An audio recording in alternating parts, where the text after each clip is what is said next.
They in the fourth dimension from. Can't too study me, isn't it? Just go and be a thing. Me keep my circle kinda small as my should.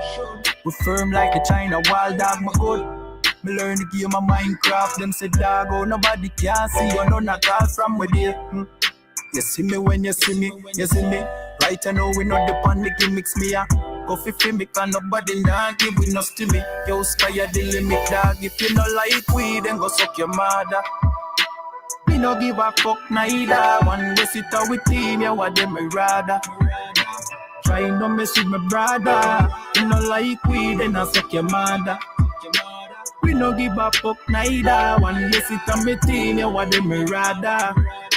Try no mess with the brothers. Hey, in a the game of life, just try no say life and no game.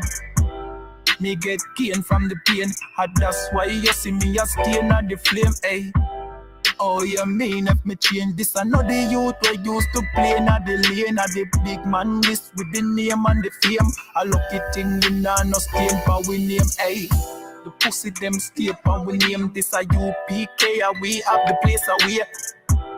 We stay from the beta male man up to stay in them lane because some of them are gay dog.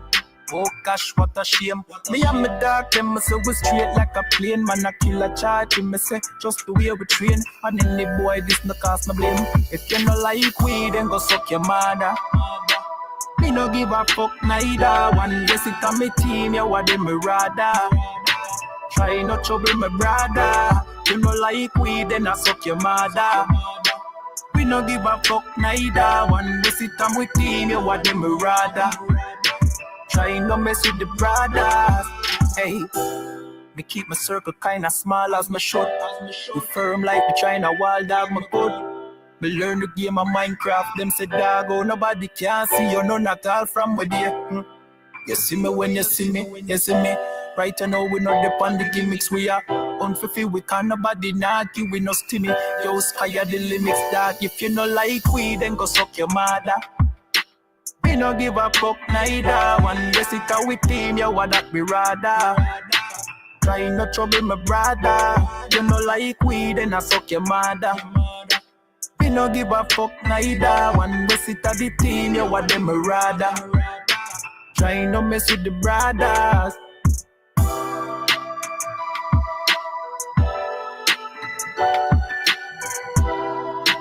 You know it. Yeah, you see it. Equilibrium. Tribe vibes. You know. Abadawa.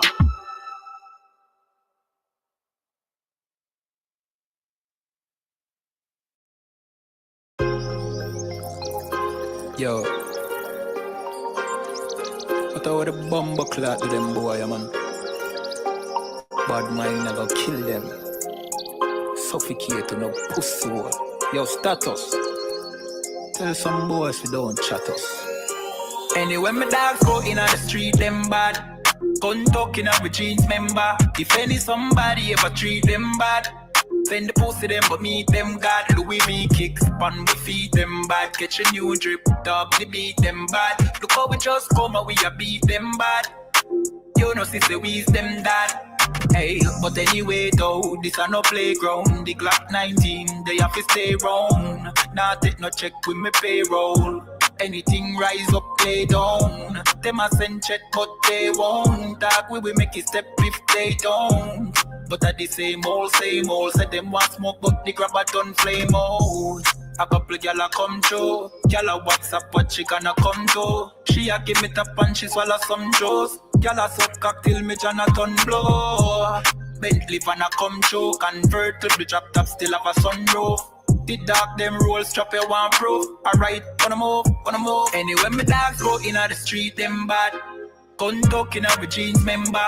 If any somebody ever treat them bad, send the pussy them but meet them God. Louis V kicks on we feed them bad. Catch a new drip, dog they beat them bad. Look how we just come and we a beat them bad. You know sister we them that. Aye, Jeff say go fuck it up, so we fuck it up. Big up all of me friend them all who me never big up. All who know they are so, I ain't in a cup. Life shake up, you know me friend, but that's how we go. Greenfield say we tough, so we have to bust. And all who a flip up and a lip up and fill it up. Girl pussy we buff, one give we a fuck. One the pussy bust, one her belly stuff with the fat cock. Nicky me give back shot, really. Girl about hype up if you're not that pretty. Money say make you know him can't chat silly. Anything we beat, we have a fat clock with it. Flick your bad with it, this a chop chop city. Anywhere we go, how we a lock that city. Money in a pocket, city, fat Billy. Don't come around if you're not family. Anywhere me dogs go in on the street, them bad. Gun talking up with jeans member. If any somebody ever treat them bad, send the pussy them but meet them God. Louis V kicks pan we feed them bad. Catch a new drip, dog the beat them bad. Look how we just come and we a beat them bad. You know sister we's them dad.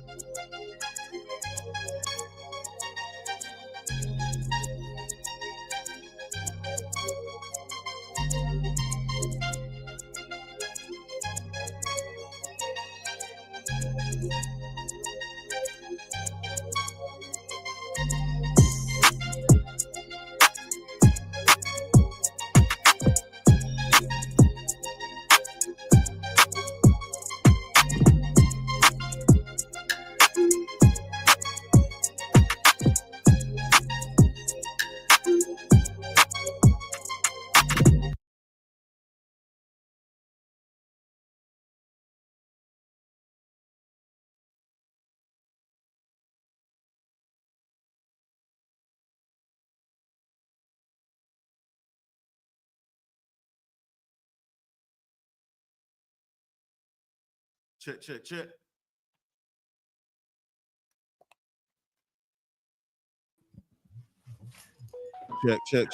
Durham, can you hear me? Con, I hear you just fine. Can you hear us? Oh, Con, I can hear you. I can hear you, my lord. What y'all got going on today, man? What's up? Much. What's the word, bro? Shalom, how about you, SHALAM,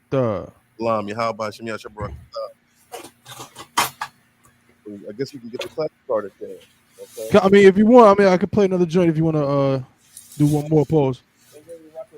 I'm vibing out to that music, though. You know? Straight up. That joint was ice cold right there. All right.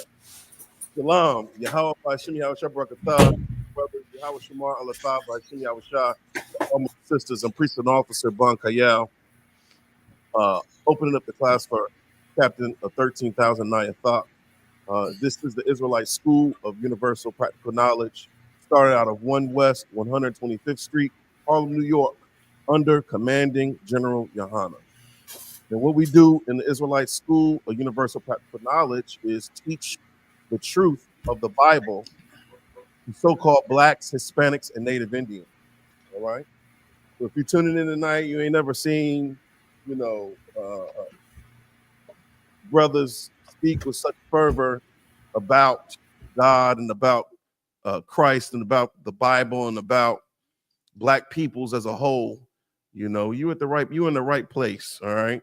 Get you a pen, pad, write down some of these precepts. Tonight just so happens to be the brotherhood, the night that's allotted to teach brotherhood scriptures. All right. So anywhere in the world in the UPK classes, brothers will be going into brotherhood. Okay. So let's talk about it. Let's talk about friendship, because there's a lot going on just in the world in general. There's a whole hell of a lot going on in the world that, we need to have some sort of resolution to when it comes down to conflict. See, so-called Blacks, Hispanics, and Native Indians, we've lived in dysfunction for far too long. First of all, we don't recognize each other as being family. In spirit, we know, there is some sort of correlation between, us versus everyone else. We can recognize that. If you go into a boardroom or you go into any room and you are a Black, Hispanic, or Native Indian, the first thing you're looking for is another so-called Black, Hispanic, or Native Indian. So we understand, the natural, it's instinctual for us to look for one another. But because of the Christian church teaching that God loves everyone and there is no differentiation between the nations, this is the reason why we got to teach this class. All right. This is the reason why we have to go into brotherhood and acknowledge the fact that so-called blacks, Hispanics, and Native Indians are one blood-related family. We're one blood-related nation of people. Instead of what you're taught about the forefathers of this land of America being George Washington, Thomas Jefferson, James Madison, Benjamin Franklin, Abraham Lincoln, to hell with all of that. The only forefathers that so-called blacks, Hispanics, and Native Indians should be concerned with are found in the Bible, all right? And it begins with Abraham. Abraham begat Isaac. Isaac begat Jacob. Jacob got raised up. He wrestled with an angel and got raised up. And when you get raised up in here, you become a new being.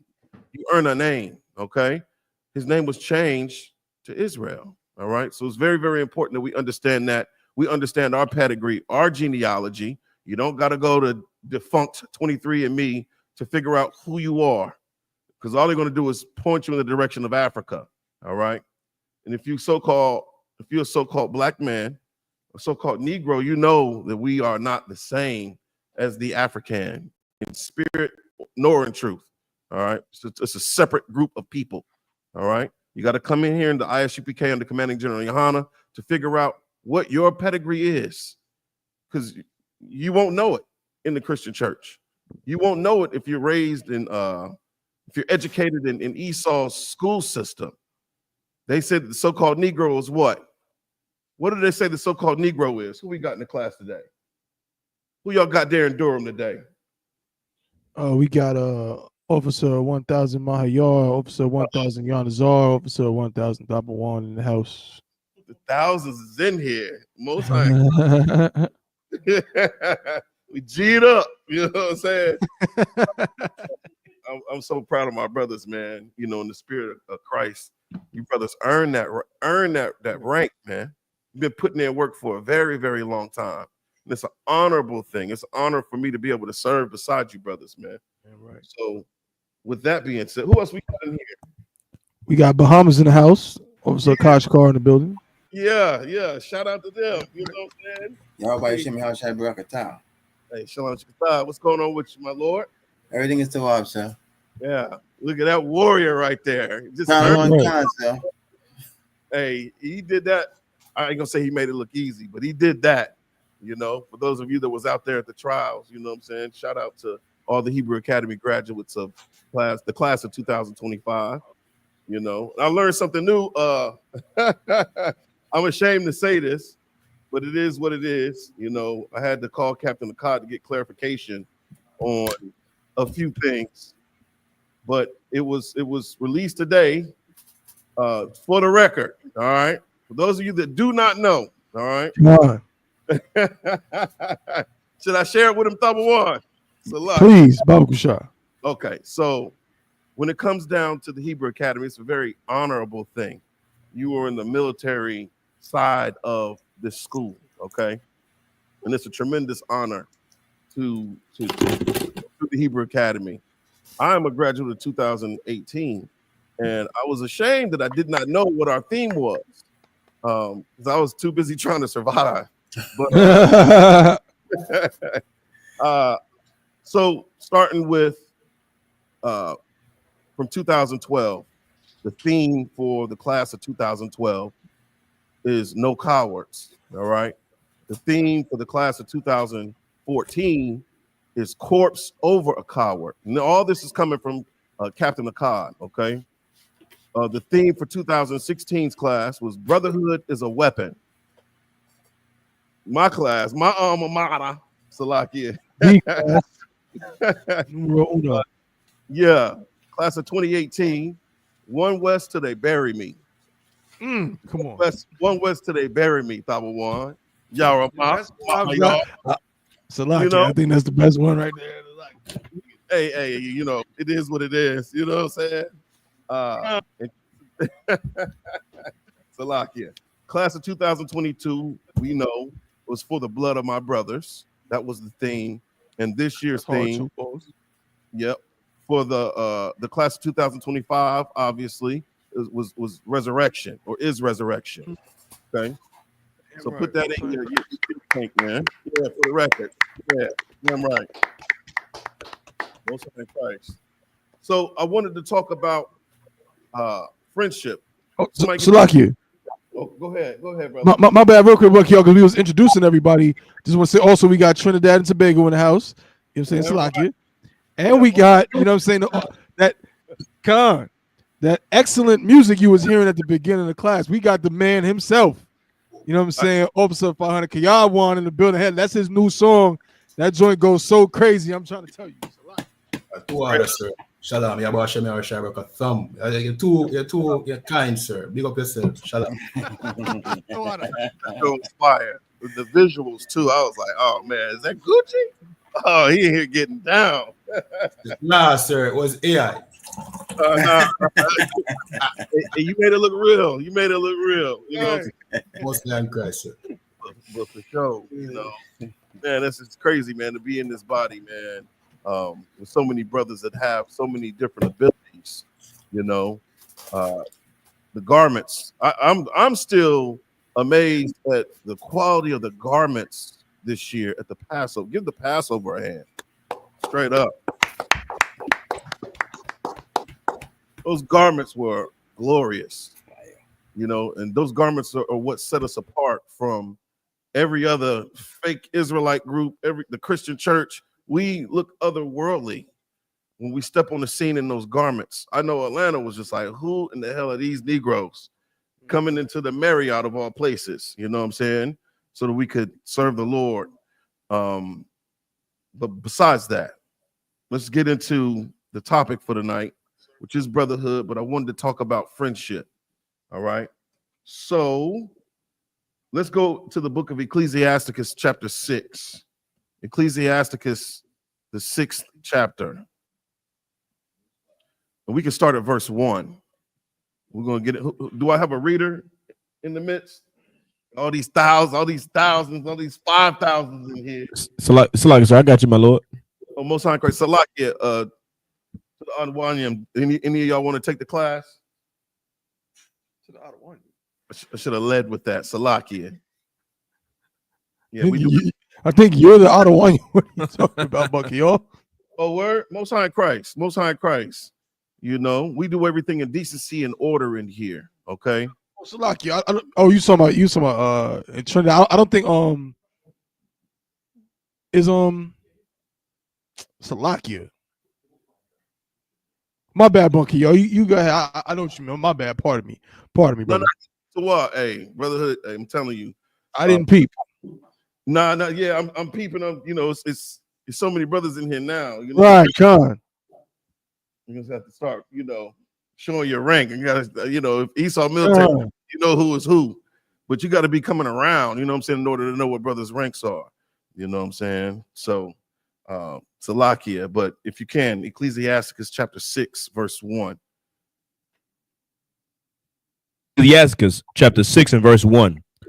Instead of a friend, become not an enemy. What does that mean? What does that mean? See, most of us, we don't, like I said, we come from abject dysfunction. We don't know what it means to be a friend. We're so busy, you know, having ops and just putting on this this armor of anger. We put on this armor of, you know, it's me against the world. FTW, you know what I'm saying? We're not looking to become a friend of anyone, mostly because we've never known a true friend. You know, what are the qualities that, matter of fact, Officer Ross, give me the definition of friend. And then what are some of the qualities that in the world we thought was, you know, commonplace with what a friend is or what a friend would convey?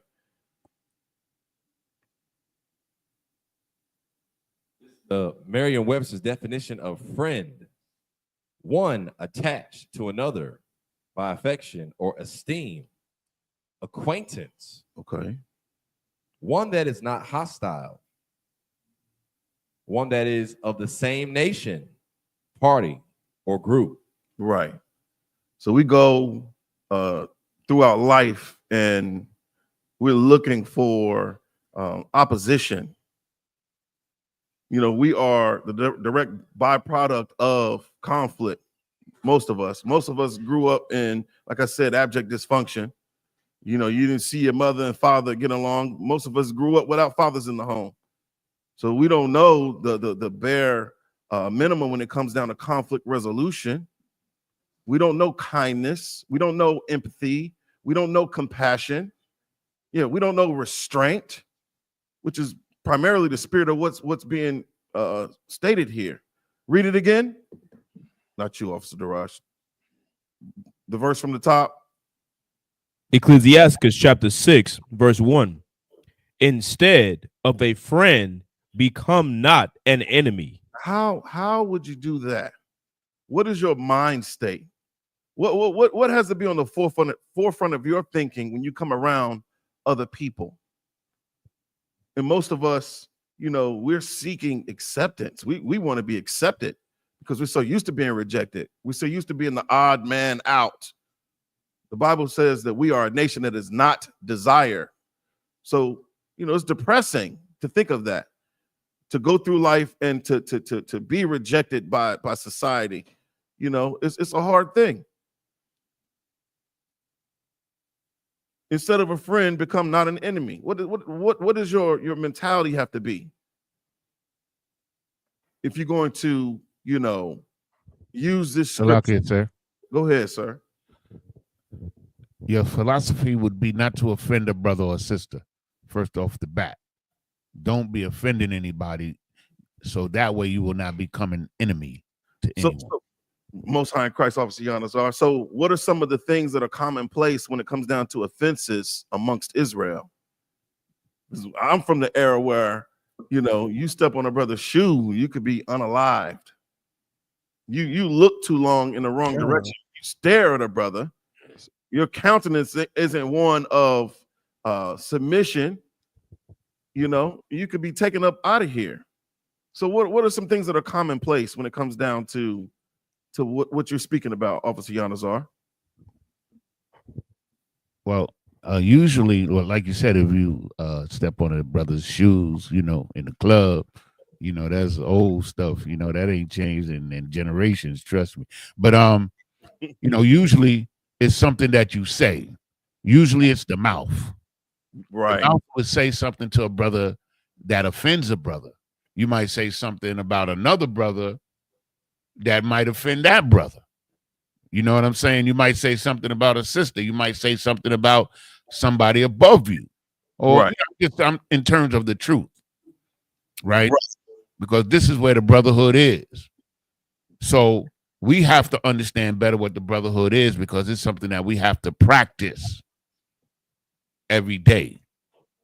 Mm. You know, we have to practice. None of us, I don't know. I know I'm not perfect in brotherhood. So we practice brotherhood and we gain, you understand, increments, you know what I'm saying, of brotherhood as we go along.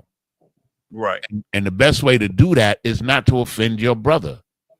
Right, right. So I know you're right. Watch your mouth, right? Plainly stated, watch your mouth. Watch how you speak to brothers and sisters. I think about what I say and how I would perceive what is said before I say it to another brother or another sister. See, we got to be a very thoughtful, reflective people.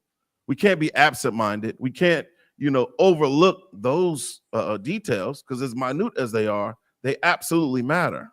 All right. We're talking about social etiquette now. We're talking about moving with a higher level of decorum, because we are royalty, are we not? The scriptures also talk about the tongue being a little member and how it boasts great things. I'm paraphrasing. I believe the precepts in the book of James, the 3rd chapter, and how great a matter that little member, it kindles a great fire. Something that you say does. It creates enemies. It creates ops based off of what you say. So you should guard your mouth, man. You should guard, you know, just watch your mouth, man. That's simple. Okay. So outside of your mouth, pause. I know Thaba wants in here. Salakia. So outside of you watching your mouth. Let's talk about behavior. Right. All right. What are some of the actions outside of the things that you say, right? What are some of the actions that usually put us at variance against one another in Israel? Salakia. Go ahead, Officer Daraj. Jealousy. Elaborate. Jealousy, meaning like you see a brother, he got something that Is you that don't mic? Is that mic up? Yeah, he's talking right directly. Salakia. Jealousy, meaning like let's just say a brother does have something and he sees something that another brother has and he wants it, maybe like a rib or something, and he's like, he shouldn't have got her. You know what I'm saying? You already made yourself an enemy because you are envying something that another brother has that you don't have. Right. So taking on like a covetous spirit. Right. You wanting something that belongs to someone else for yourself. Where does that come from? Who do we learn that from? Who do we learn to covet from? Yeah, the so-called oppressor, man. White society, the Edomites. They saw North, Central, South America, the Caribbean, and they wanted it for themselves, but it didn't belong to them. There were people that were already living on those lands. We can even take it back to the old world, man.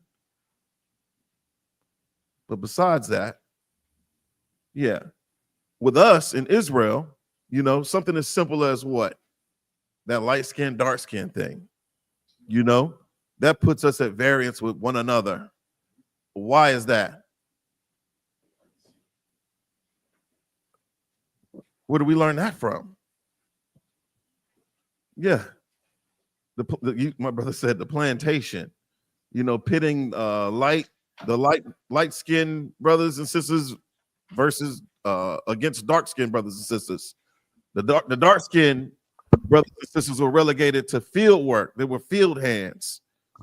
And the light skin, or what they would say are called fair skin, which is a misnomer in itself, right? Were usually the slaves that were relegated to the housework, right? And of course, that bred some sort of envy and jealousy amongst us. So that's a slave mentality that we have. I remember my grandmother, man. She was a red bone, and she wouldn't allow my mother and her siblings to even play with children that were darker than them. Wow. So it's like, you heard of the paper bag test. We all know about the paper bag test. They don't even know if they still do paper bags in the grocery store, right? If your complexion was darker than the paper bag, then it was deemed unacceptable. All right. Which is crazy. Like you don't have any control over your complexion unless you take matters in your own hand and you start bleaching your skin. You have that Michael Jackson thing, that vitiligo, that Sammy Sosa thing. I know black. If you're so-called Black, Hispanic, or Native Indian, we must take pride in how the Most High Power created us, man. He created us perfect, and it's a beautiful thing. All right. So we're talking about friendship, and we're talking about not becoming an enemy. So we mentioned our words, watching your mouth, and we mentioned what? You said the jealousy thing, right? What else? You can hate a brother because of where he's from. The north side versus south side, the east side versus the west side. When I was growing up, I grew up in the middle of that East Coast, West Coast beef, that East Coast, West Coast madness. And it was crazy because most of the conversations revolved around, who's the best? Who's the best what? Good night, Officer Daraj. How'd you know that? We grew up around the same time, did we not?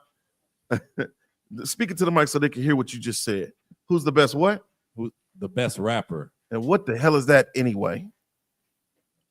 See, it's so short-sighted when it comes down to our potential. We have unfulfilled potential in Israel. Put the batteries in this one. You look at being a rapper, and there's nothing wrong with rapping. We just need two, really. But this shouldn't, be your sole focus. In charging, right? You know, striving to be a rapper, entertainer, or athlete. You know, that should not be your sole motivation as an Israelite. Okay, we shouldn't be entertainment for the other nations, and that seems to be the only space that they push us to. They promote that. First thing you do with a child, especially if he's tall, a black boy, you see a black boy who's 6 feet tall and up, what do you ask him? Salakia, do you play basketball? Yeah. Or You play basketball? Or any sport? Yeah, or any sport. Right. And I'm disgusted by that. All right. Now, it's not a crime to play sports, but I don't give a damn about no sports in my house. All right. But that's neither here nor there. I don't want to become an enemy to brothers that love sports. I grew up playing sports, so I got to watch my mouth. All right. Keep reading that scripture if you can, Baba Kushah.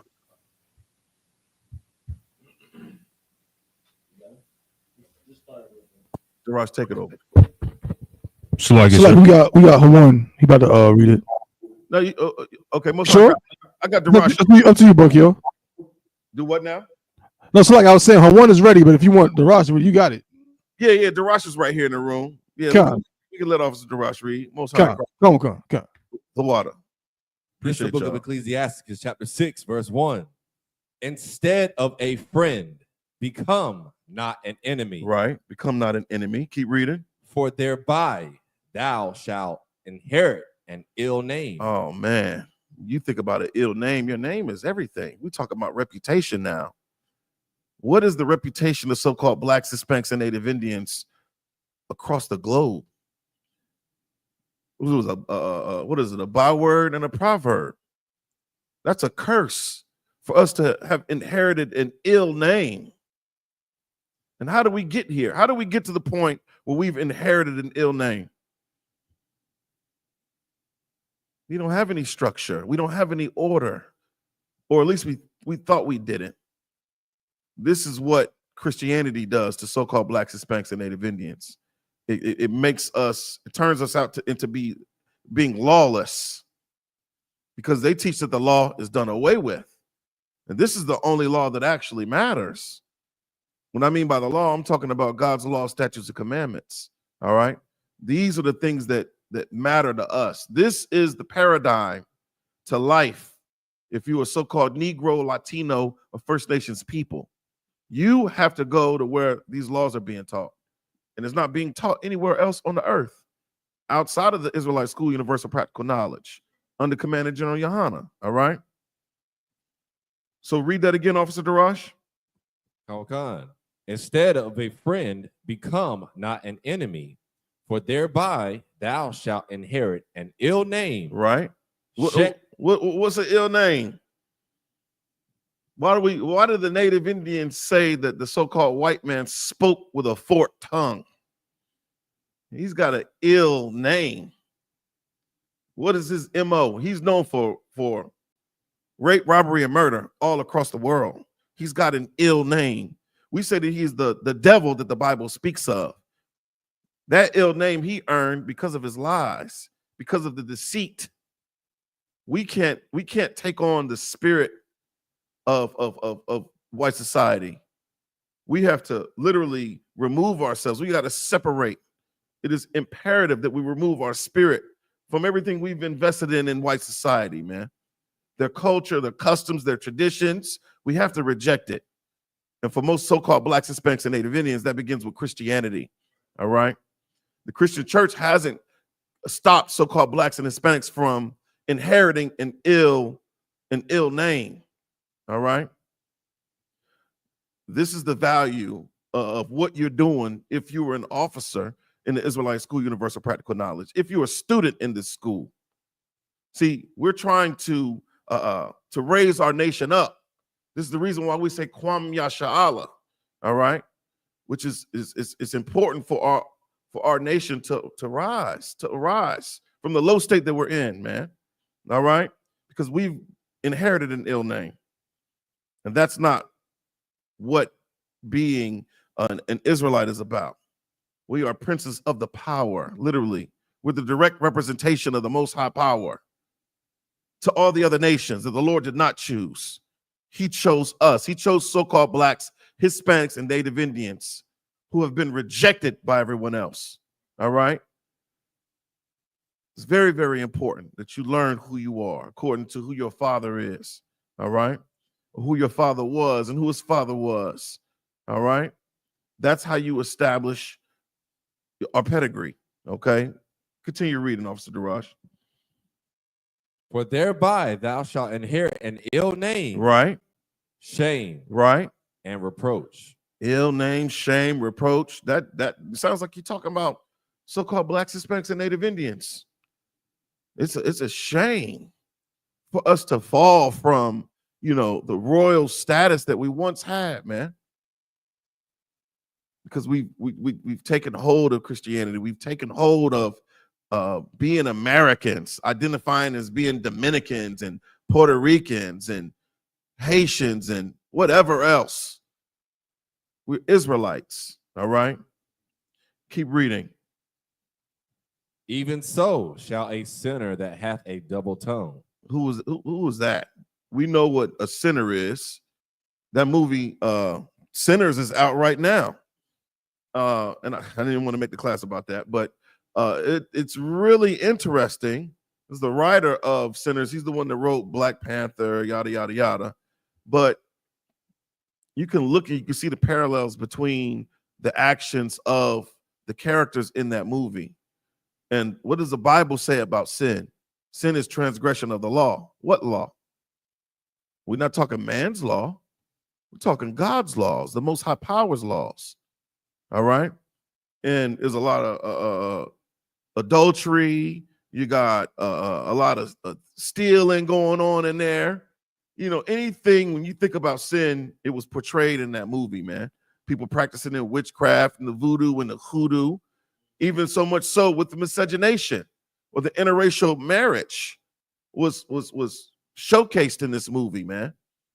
You know, and then they even took it, they raised it up a notch and they added vampires to the movie, you know, and that in itself, you're not supposed to consume the blood of any living creature that the Lord created, man. That goes against our customs. That goes against our the law, statutes, and commandments to do that. So he's a hell of a writer, but I think he still missed the mark because he tried to promote unity amongst the nations.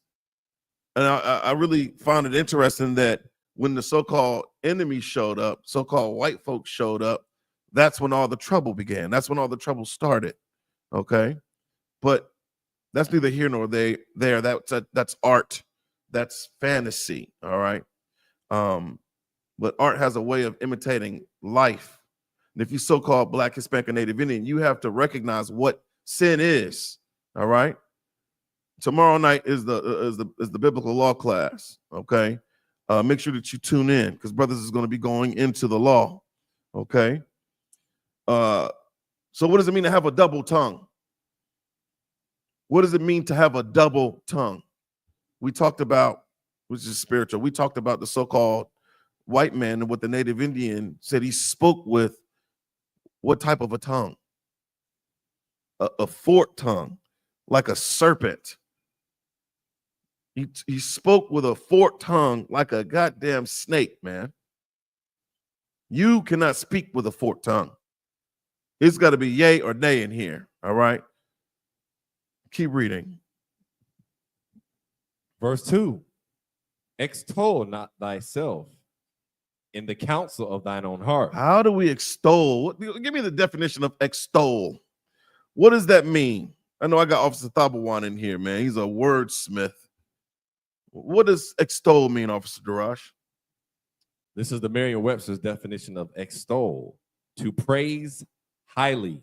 Oh man, that's self-worship. You are self-absorbed in your own thinking, your own way of thinking. Extol not thyself in the counsel of thine own what? Thine own heart. And we're not talking about the organ that's in your chest. Heart is synonymous with your mind, man. Your heart, the organ, it just pumps blood throughout your circulatory system. All right. To all your distal extremities, man, your fingers, your toes, everywhere, right? But it don't do no thinking for you. That's your mind. That's your brain that does the thinking, right? So why would you think so highly of yourself? Extol not thyself in the counsel of thine own heart. In here, since we do all things in order and decency, we have a rank and order structure, and it's for order. In here, you can request a counsel before you make a decision. If you have a question about something, the way that you're thinking, the way that you're perceiving a situation or a scenario, or just to get counsel off of before you make a decision, you go in and request a counsel from your camp leader, man. Joe Muhammad just broke this down Monday night. When it comes down to counsel and how you could request a counsel, because it's not rocket science. He said, if you have difficulty requesting a counsel, it's probably because you don't want to seek counsel. All right. That's the way you don't extol yourself in the counsel of your own heart. You got to be coming around. You have to come to class. You got to come to camp. You got to be around the brothers. You have to be around the brothers because we one mind, one body, one spirit. If your spirit is off, you're going to get checked. We have eyes on everything in here, primarily ourselves. We do self-assessments in the Israelite school, Universal Practical Knowledge, man. Salakia, sir. Go ahead, brother. If I could, what you're bringing out is so heavy, you know, because we don't think about just how much our environment dictates our behaviors. You know what I mean? To that, like down to our characteristics and our habits and everything that we do based on, you know, what's around us. So, you know, when you say like you got to come to class, you got to be around the brothers, that is the only way to shed yourself of your ways you already have. And that's what a lot of people fail to understand. You know what I mean? You think you can just come to one or two classes and, oh, I got to figure it out. I got this. When it's like, nah, you know, you're fighting against, you know, however old you are from the first day of class, that's how many years you're fighting against, you know what I mean, your own flesh, what you believe, your mentality, your mind. Like, you know what I'm saying? I just want to point that out. Like, what you bringing out is so heavy, sir. No, damn right. Give him a hand. He's right. I know this brother loved this. He loved the truth. He loves the school so much. So, Officer Mahayar, you spent the night in the school when we were having all those protests for George Floyd. I remember you spent the night. Who stayed in the school with you? It was just me. It was you. But I always, whenever I would come to Durham, you know, and I know there's a lot of brothers that you know hold different offices and such, but I would always see you, Tabawan, Officer Rock, I would see y'all all the time. And that was an example for me. And I was like, whoa, I need to be around more. I gotta be coming around the brothers and sisters, man. I can understand, you know, what the culture is, what the customs are, what are our traditions. You know what I mean? So, yeah, you're absolutely right. You're absolutely right about that. Let's continue with that scripture, brother. Come on. There's a book of Ecclesiastes, chapter 6, verse 2. Extol not thyself in the counsel of thine own heart. Right. That thy soul be not torn in pieces as a bull straying alone. Man, that's heavy. That's some imagery right there. What a hell of a metaphor there. I'm sorry, that's a simile because they use as, right? Double one. Good. That thy soul not be torn in pieces as a bull. Like your mind will be playing tricks on you, man. You are extolling thyself in your own counsel. You know, you ever talked to someone or been around people that always think that the way that they think is right? I know I'm around those type of people all the time, and usually they're Christians. They can never be wrong. They have zero accountability when it comes down to faults. All right, they're not going through life not trying to become an enemy. They're thoughtless. They're consumed with their own thinking, and their thinking usually is debased by their focus upon themselves, man. You cannot be self-absorbed in here. Selfishness dies in the I.S.U.P.K. You cannot be a selfish individual in here. All right. And that's how selfish people, you know, they get destroyed. They get destroyed when, you know, by their thoughts, by the way that they think, the pride of thine heart. All right. You thinking you're something when you're actually nothing. All right. Keep reading. And it says straying alone. Oh, that's heavy. Like Captain I.S.U.P.K, he talks about how when you stop coming around, you know, before you know it, you know, I always look at the roundup and I like the fact that, you know, there's consistency in the roundup after camp. And you see a brother that's not there, usually it's because he's slaving or he might be, you know, unclean for whatever reason, for a righteous reason. But here in North Carolina, you know, when a brother drops his sword, it's a very sad thing, you know. It's disappointing. Go ahead, brother. Salakia. It's like I believe Captain I.S.U.P.K is ready. Oh, damn right. And with that, I'm gonna pass the class over to Captain of 13,000 I.S.U.P.K. Damn right.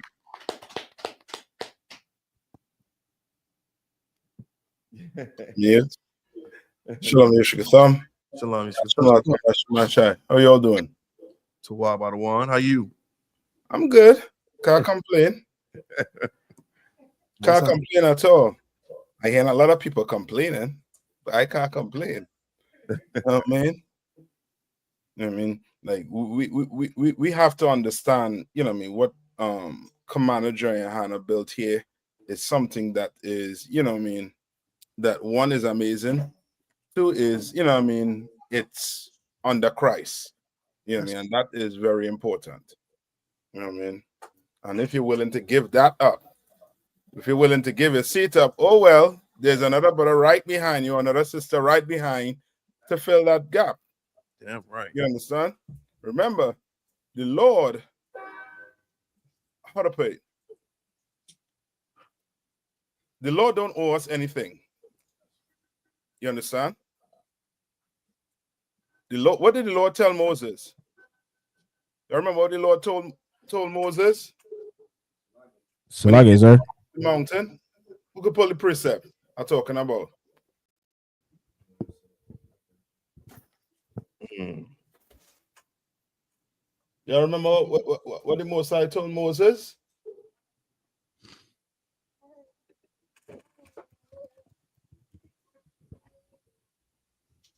Salakia, sir. You talking about he said he'll kill everybody and start over?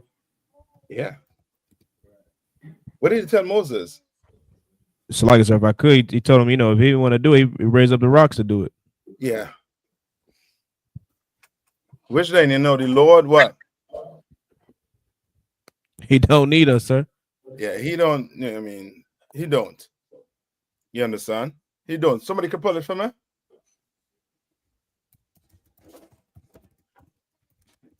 Let me see if I can find it here quick.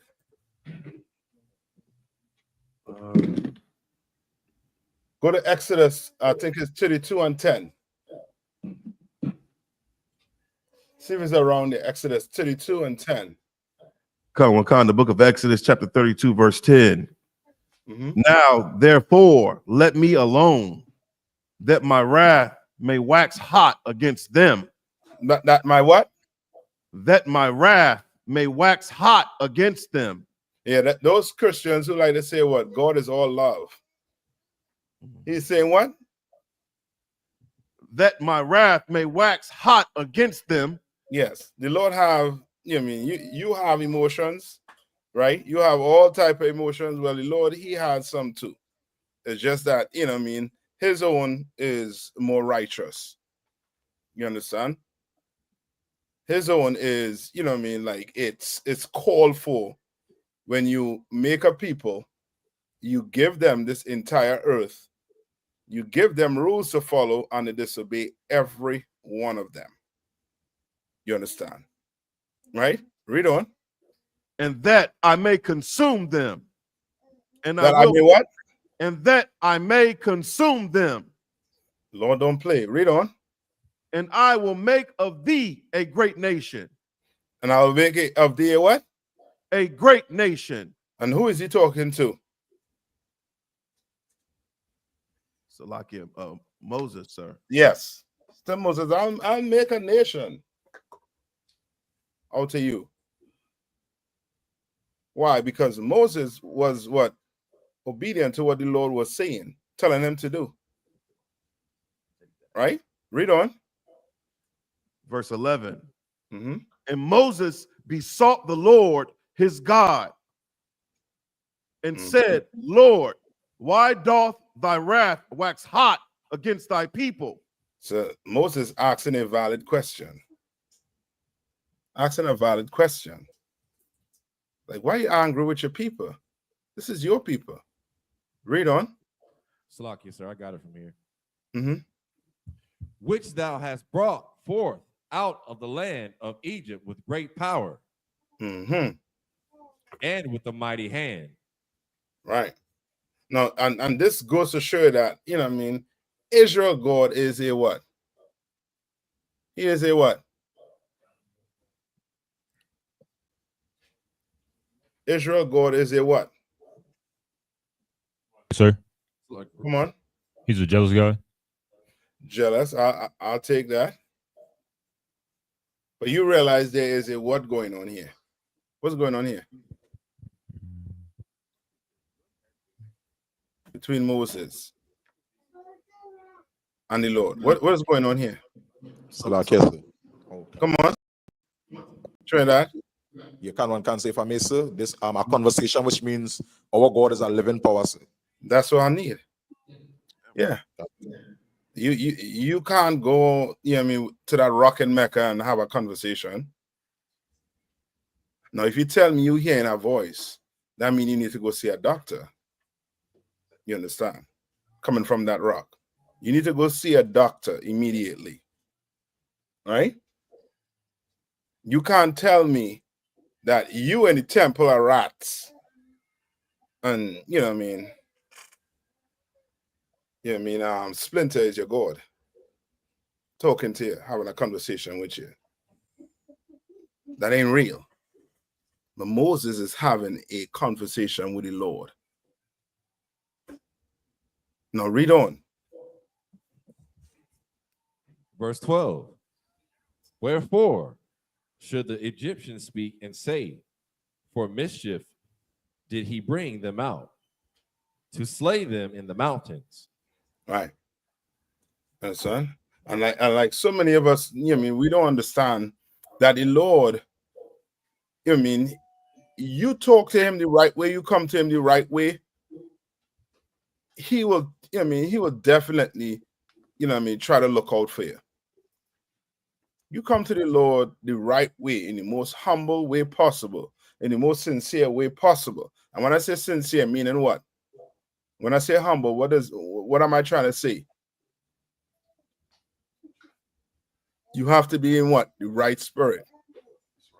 You understand? You can't be chumming down, you know what I mean, on pegs, and then you go in and ask the Lord to bless you and your marriage. That the Lord don't work like that. You understand? You gotta be humble, you understand? You gotta come in the right spirit, meaning you gotta be obeying the Lord. You understand? You gotta be on that path of righteousness. And maybe the Lord can hear you. And guess what? Change his mind from his wrath towards you, towards your family. Right? Read on. Verse 12. Mm-hmm. For mischief did he bring them out, to slay them in the mountains and to consume them from the face of the earth. So he putting a case before the Most High. These are people that you brought out of Egypt. You know that, right? And now you're going to just slay them in the wilderness here. Moses was laying a case before the Lord. You understand? He was, you know what I mean? Like how Benjamin is saying, are reasoning with you? I'm reasoning with you. But he was reasoning with the Lord. Sure. You understand? And the Lord hear what Moses had to say. You understand? And the Lord end up doing what? Letting them go through the wilderness for what? 40 what? For 40 years? Until the new generation come up to get right, and then Moses himself then make it into the kingdom, which lets you know, right, as the Bible say, the race ain't for what? This race ain't for the what?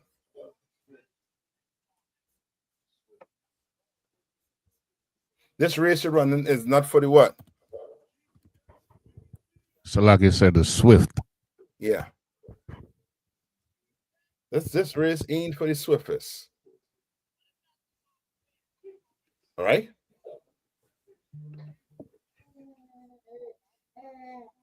All right. This is for you to do what? Go to Hebrews 1. No, Hebrews 12. Go to Hebrews 12. Go to Hebrews 12, 1 to I believe 3. And y'all any questions? Just type it in. You mean those of you on online, get the videos a thumbs up, subscribe, and send it to your family members. You know what I mean? The poor passed away. What we gonna do? You know what I mean? What we gonna do? Blacks, Hispanics, and Native Indians. Y'all gonna cry over it? What we gonna do? Who got it from the Rush? You have it? Comic-Con, sir. It's the book of Hebrews, 12, verse 1. Wherefore, seeing we also are compassed about with so great a cloud of witnesses, let us lay aside every weight and the sin which doeth so easily beset us. Right? So he's saying what? Read one more time. Wherefore, seeing we also are compassed about with so great a cloud of witnesses. Meaning what? People around you. You know what I mean? Some of us just want to be Israelites just for what? For one day, Saturday, and that's it. One to Sunday, Monday, Tuesday, Wednesday, Thursday, Friday. Who does that? You know what I mean? Who just be a Christian just for a day? You're Christians. They go to church on Sunday and then back to what? Whatever trash they was doing Monday, all the way to what? Saturday, and then Sunday, somehow they're holier than thou. Right back in the pulpit. Right back in church. Right? Read on. Let us lay aside every weight and the sin which doeth so easily beset us. And let us what? Lay aside what? And let us lay aside every weight. Let us lay aside every what? Weight. All right, what's that weight? What's that weight?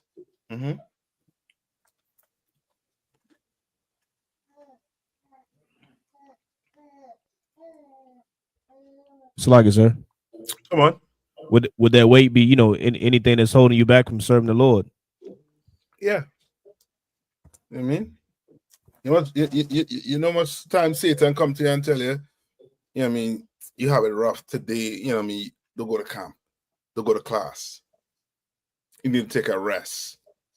I mean, this woman's stressing you out. I mean, you need a rest from this work. You know what I mean?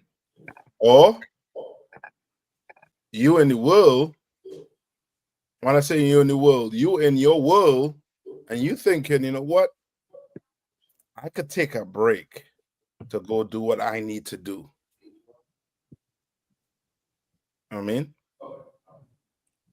Like it's a weight. Something is what? Holding you back from becoming who?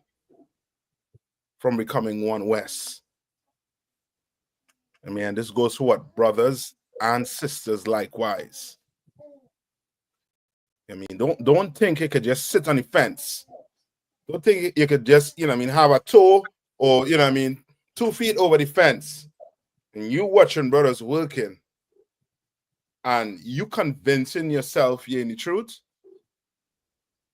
You might be Humpty Dumpty. You understand? And what did Humpty Dumpty have? He had a great fall, sir. Yeah, and he was in pieces. It's like you, sir. Don't be Humpty Dumpty. Come on. Can we precept this in Matthew where Christ was talking about his yoke is easy and his burden is light? Yes. Yeah. Okay. Come. Read it. Get it and read it. Come. This is this is Matthew chapter 11, verse 29. I'll start 29. Mm-hmm. Hold on. Akashka, get it and read it. Matthew chapter 11, verse 29 through 30. Mm-hmm. All right. And this is what brothers and sisters have to understand.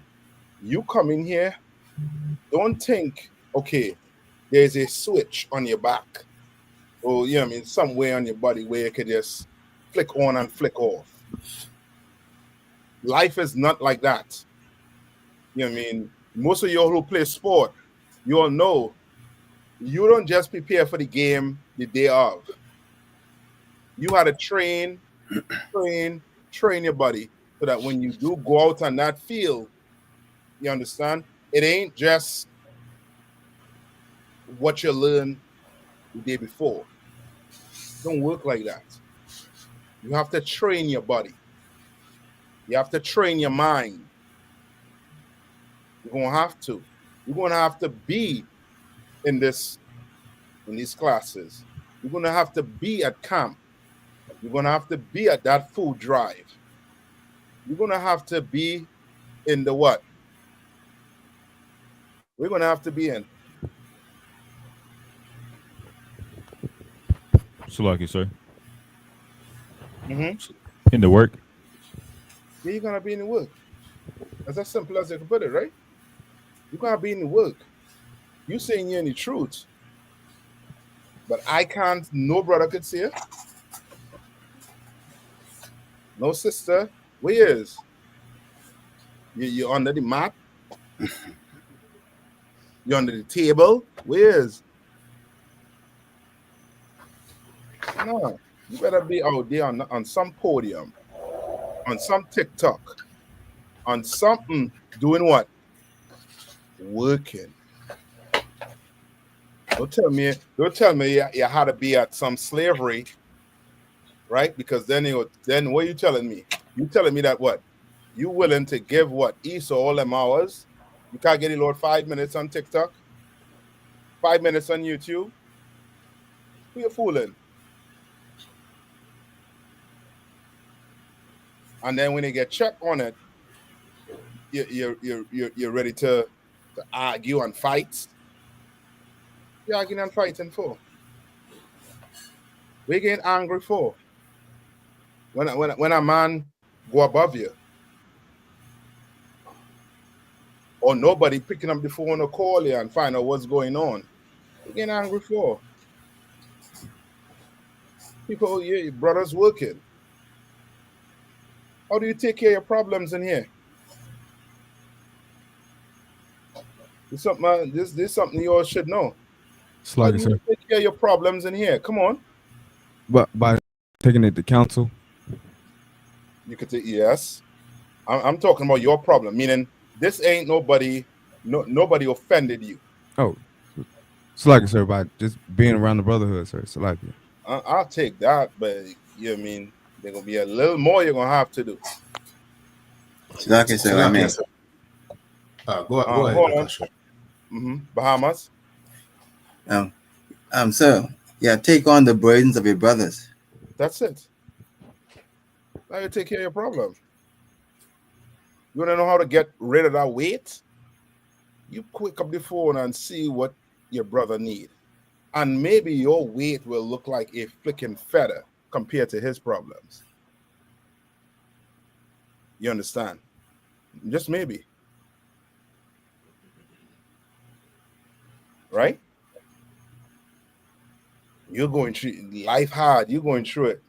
You know, sweat, but pick the phone up and see what another brother going through. Right? Who have it for me? Akashka? Calvin, sir. This is the book of Matthew, chapter 11 and verse 29. Take my yoke upon you and learn of me, for I am meek and lowly in heart, Right? And who's this talking here right now? Like I said, this red letters. YAHWH. So this Christ. So he said, saying what? Take my yoke upon you. Take my yoke upon you. Come on. And learn of me. And what? And learn of me. Right. Meaning what? Learn what I had to go through. Christ was known for what? For going on the cross and dying for his brothers and sisters, for this nation. Meaning he did the ultimate sacrifice act. He gave his life up for who? Us. The blacks, Hispanics, and Native Indians. You understand? So like, so if I could, so like that's so heavy because like that in itself, you know, knowing that Christ came in the flesh and came, you know, was born like a man just like us and endured the flesh just like us. That's a testament alone that, you know, whatever the hell we choose to complain about, it ain't nothing compared to what Christ went through. That's right. That's correct. Right? And that's why you should pick the phone up and call it, brother, and see what you're going through. Think you have it hard. You know what I mean? And if you do have it hard, guess what? That's what the brotherhood is here for. Why do you think we have no excuses in our classes everywhere? Because there's really no excuse. There's none.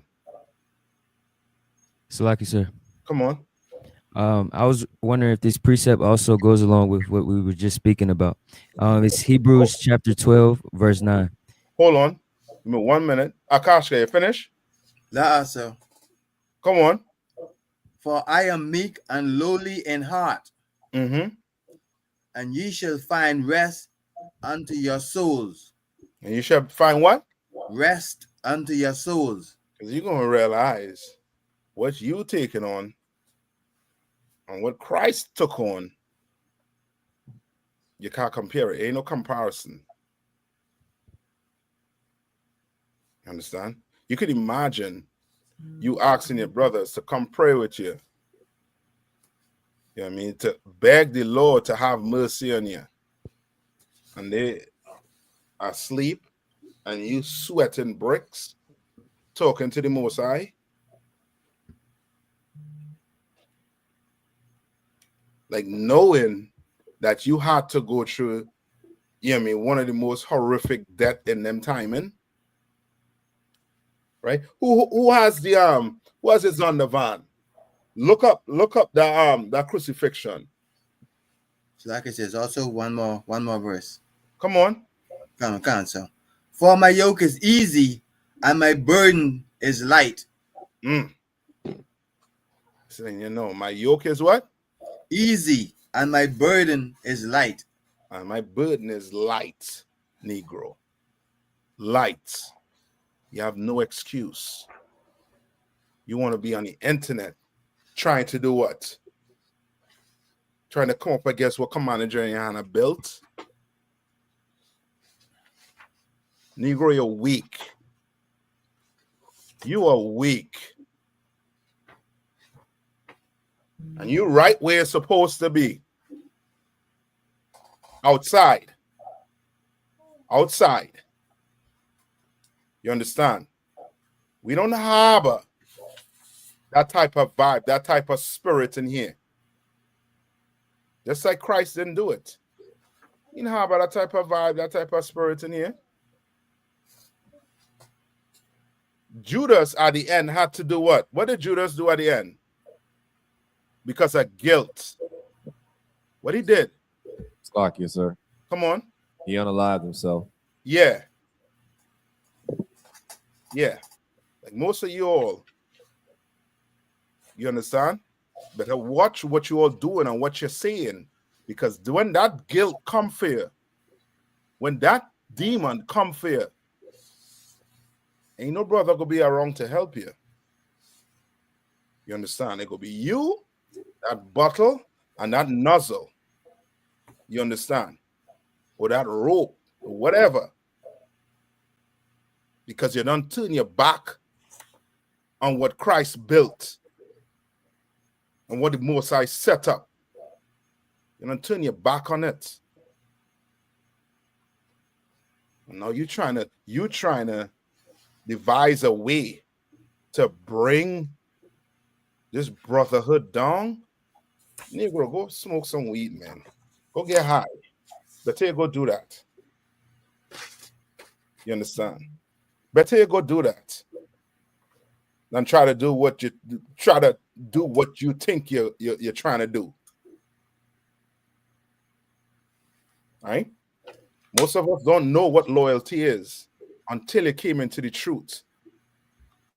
When you step foot in them doors and you finally understood what loyalty is. You finally understood it. And now you're going to turn your back on loyalty. Now you're going to turn your back on this brotherhood. Okay, no problem.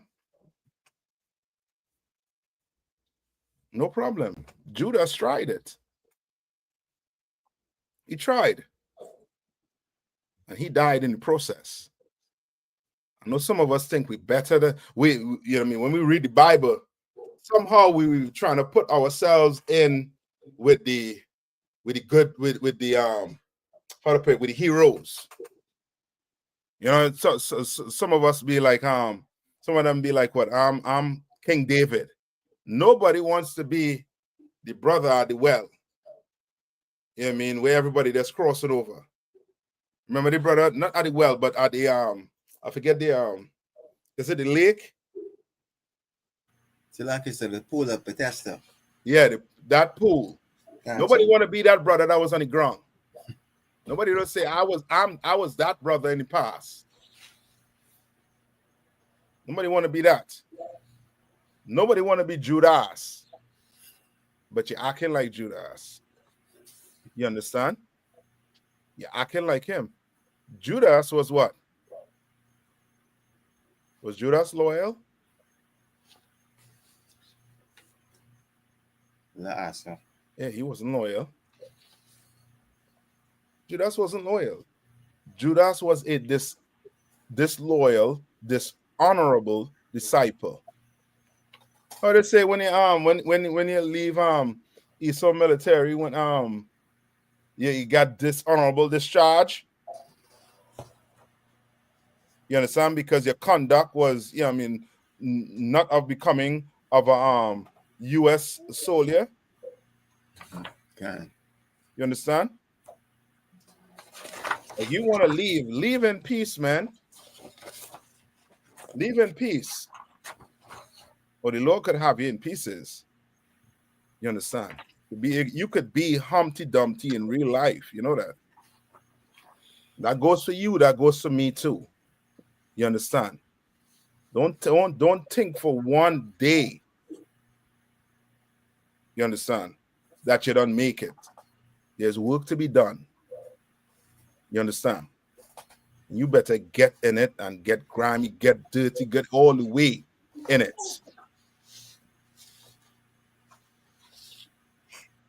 Give me 1 minute, right?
So where we at now? The brother I think he's in the Durham school, right? He had a precept. Yes, sir. Come on. So I had a precept basically. I just wanted to see if this go aligned with what we were talking about. It's Hebrews chapter 12, verse 9. Furthermore, we have had fathers of our flesh which corrected us, and we gave them reverence. Shall we not much rather be in subjugation unto the Father of spirits and live? Mm-hmm. You had a question on it? No, I was just wondering if that went along with, because we were speaking about like 10 minutes ago, and then we had eventually went to other precepts, but I just wanted to see if that aligned with what we were talking about. Okay. The fact that basically, we have had examples, basically stating the fathers of our flesh, which corrected us. Now, the fathers of our flesh, which corrected us, so they're speaking of like, the where was it at? Give me 1 second. Well, he's speaking like of Abraham and his brothers, basically, right there, and then those are the people that we basically have as examples. Okay, it's okay.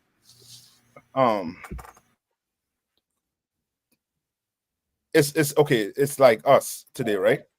Like most of us that grow up with a father, right? What did that father Yes. have to make sure that that you don't end up, in the streets? He'll have to do what? So like you said, have like principles and rules and guidelines for you to follow. All right. Meaning what? He will have to do what? Correct you when you what? When you're wrong. When you're wrong. Yeah. Right. Skip up to verse 7.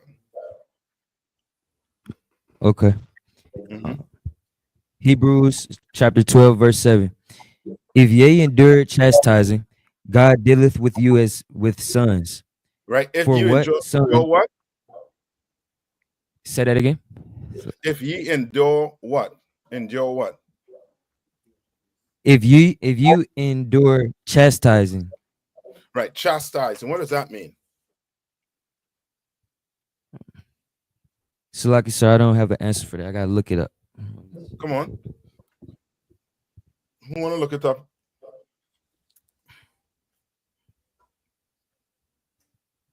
Right. Many of us leave the school because you can't endure what? Like endure correction. That's it. Like it's going to take somebody who is what? Humble. That going to be able to take what? Correction. Because to take correction, you're going to have to acknowledge what? What you're going to have to acknowledge? So like I said, if I may. Come on. That you're wrong. Yeah, you're wrong. You're gonna have to accept that. Somebody who is proud as can be, they're not going to do it. They're not going to accept that they're wrong. And they're going to do what? They're going to leave. And they're going to blame everybody else around them. You understand? I could bring it back to what? A woman, right? A woman leave you. Guess what? Guess who getting blamed for her leaving? Who think getting blamed for her leaving? You. You're not around. You're not spending time with me. You're not doing this. That, the other. You understand? Men likewise. I mean, it's just human nature to do what? To basically what? Blame everything around you for your downfall. But you. You're going to school. You fail some subject. Guess who you're blaming? The teacher.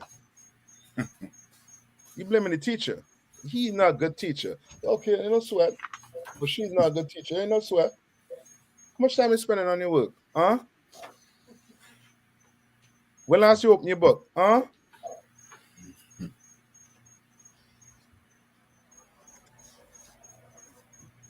Blaming everybody around you.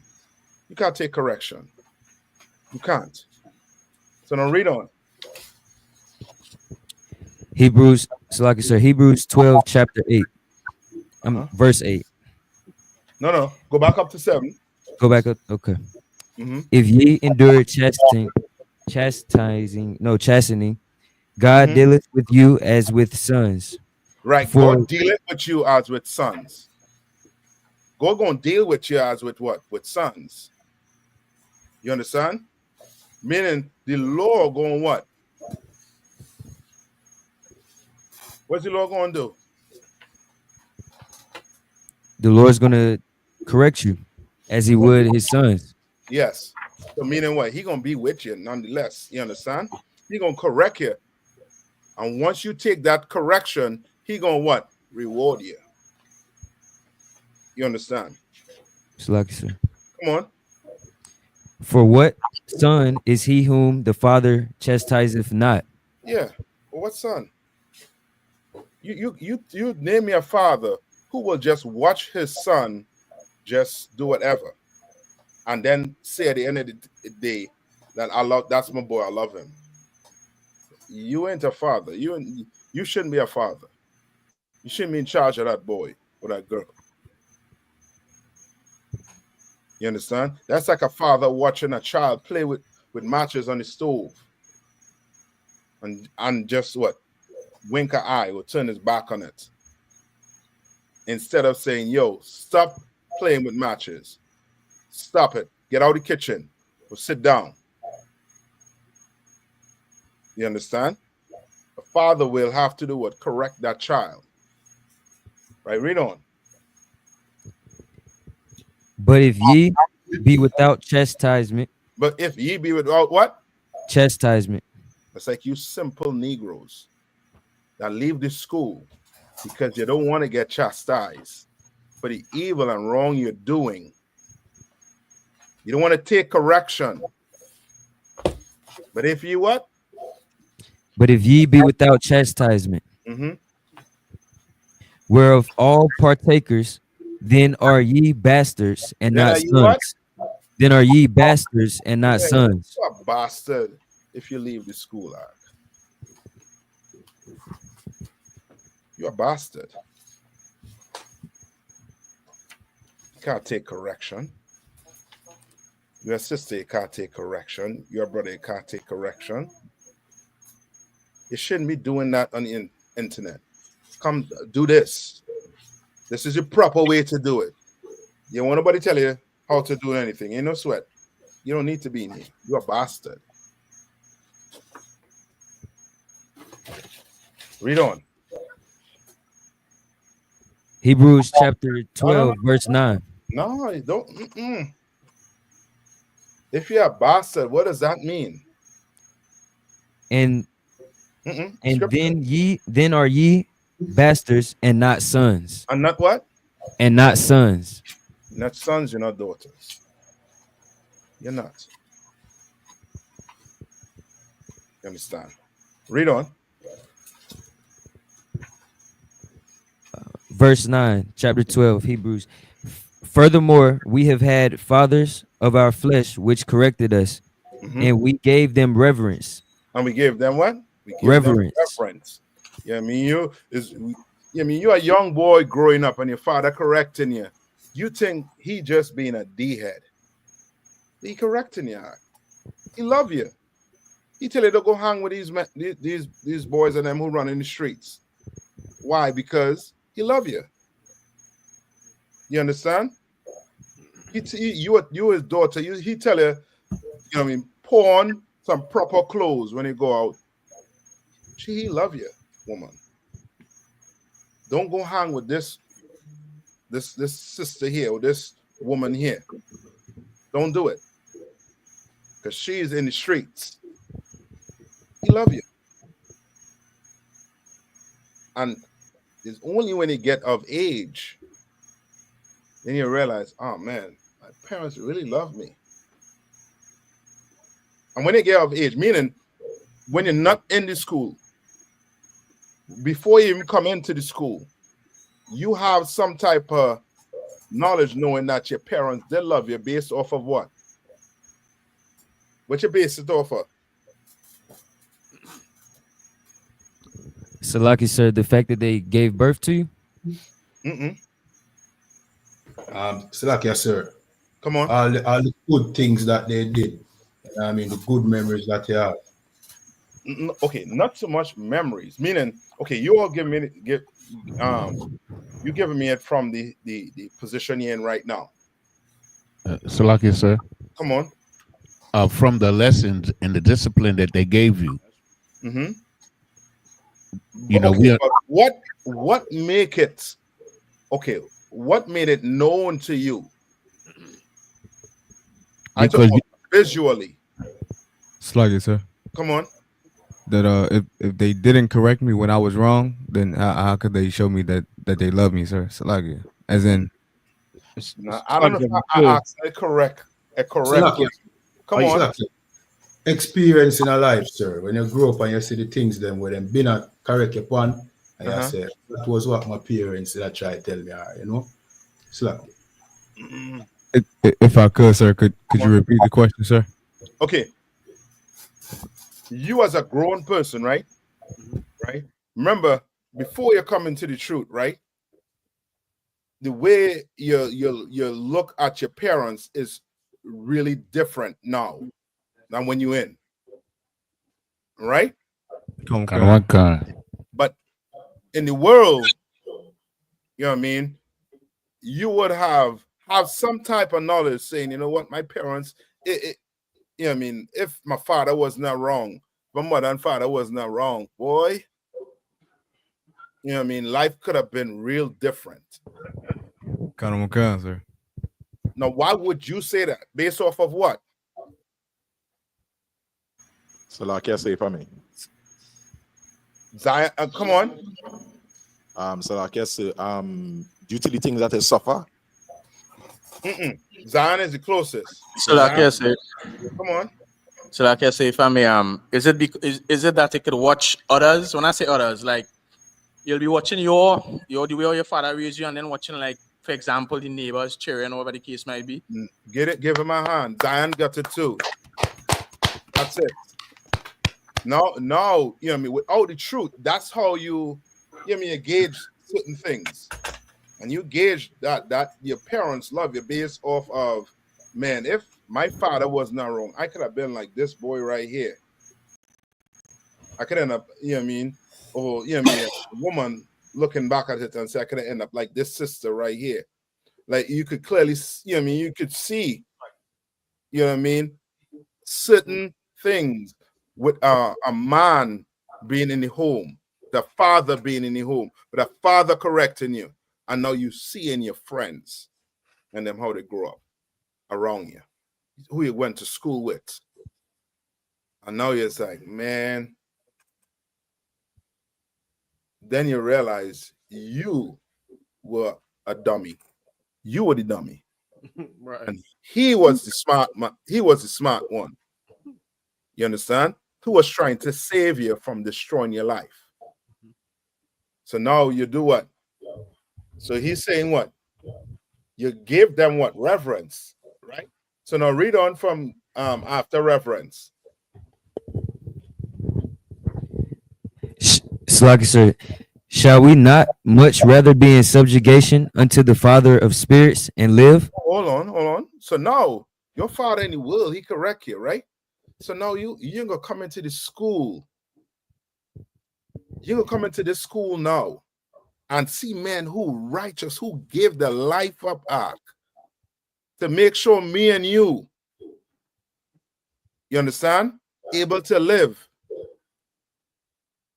You ain't gonna listen to what they have to say. You're gonna want to go on the internet and run your goddamn mouth like a damn woman. You are a bastard.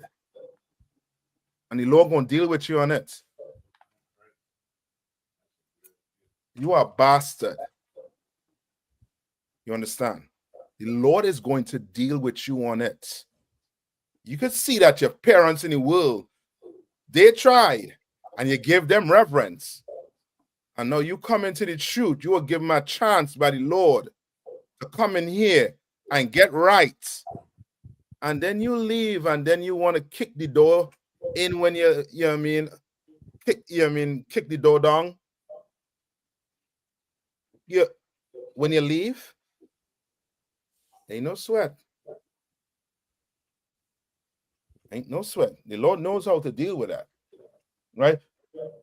So it's a question it's asking, shall we not much rather be in subjugation unto the Father of spirits? Shall we not be in subjugation? What does it mean to be in subjugation? Sorry, subjection. Apologize. Subjection. Salaki, sir, like tied to, like naturally tied to, like you. Give me the definition of subjection. I need you to read it since they're all over the internet talking and running the goddamn mouth. Let's see what subjection is. Salaki, sir. Subjection is running your mouth. Salaki, sir. Come on. The action of bringing someone or something under control. Yes. So now you bow yourself to what? To the protocols in this school. You understand? You don't lift your head and try to come up against it and try to run your mouth. Who are you? Who are you? Who does that? Who does things like that? Who would do something like that? Starts with a C. And it's not a curse word. Salakia is not the curse word. Who would do things like that? Salaki, sir. A Come coward. on. I'll take that. I didn't, you know what I mean? That wasn't in the dictionary that I had, but I'll take that. A coward. And a coward who is a what? A Christian, sir. Who is a Christian and who is a what? A civilian. You know what I mean? So remember, okay, David, right? Okay, King Saul. Why? Yeah, Shabayala. I mean, yes, that too.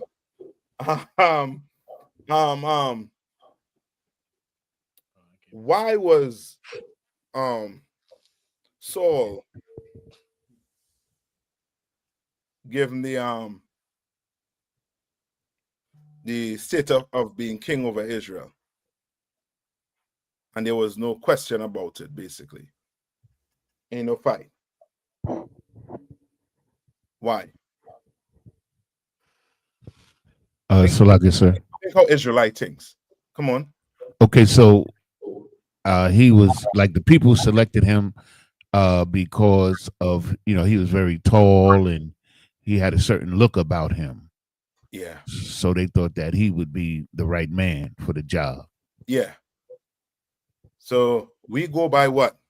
What do people go by? What do men go by? Physical. Physical. What does the Lord go by? Spiritual. Yes. You could be as skinny as a broomstick, but have courage like a lion. The Lord wants you. That's right. You could be looking like some football player and weak and as fragile as a reed in the wind. Lord don't want you. Keep them tights on. Go ahead, run up and down with that football. He don't want you. You understand? Not saying that, you know what I mean, that I'm trying to paint a picture of, you know what I mean, of total opposite of strength. What we look at as being strength, but what the Lord looks at as being strength. And that's the same thing with David. Remember when the Samuel went to David family, his father brought forth what? Everybody except who? David. Every son came except David. And Samuel said, no, it ain't none of these. Yeah, one more. Go send for him. And what did the Bible say about David? How did the Bible describe David? So like I say, a man after the Lord's own heart. Yep. Okay, stick with me. You're right, though. Come on. I'm Ruddy. Ruddy. Ruddy and what?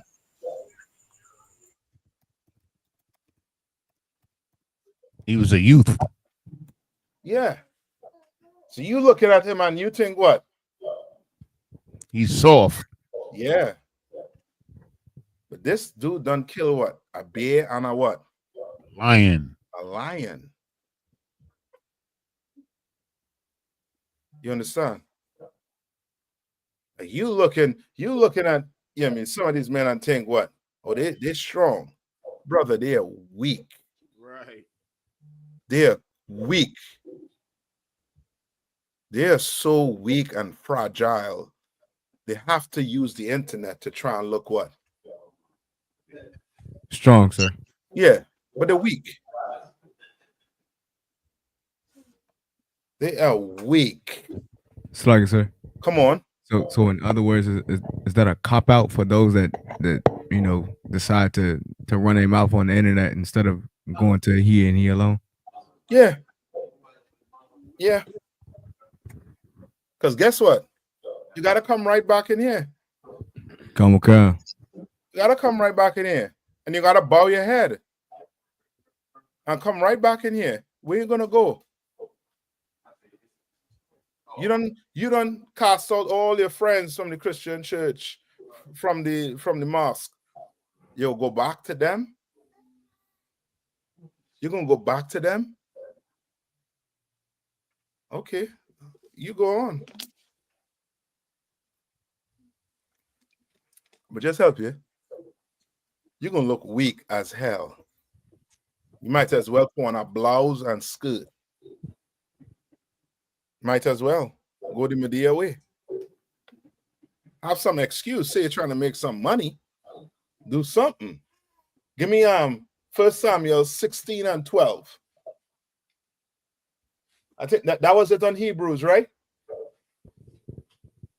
Come, sir. All right. And that whole Hebrews from 1 all the way down to maybe 12. We could go on further. It basically trying to get you to understand you're gonna have to be able to get checked. You're gonna have to, be able to take that checking out. You understand?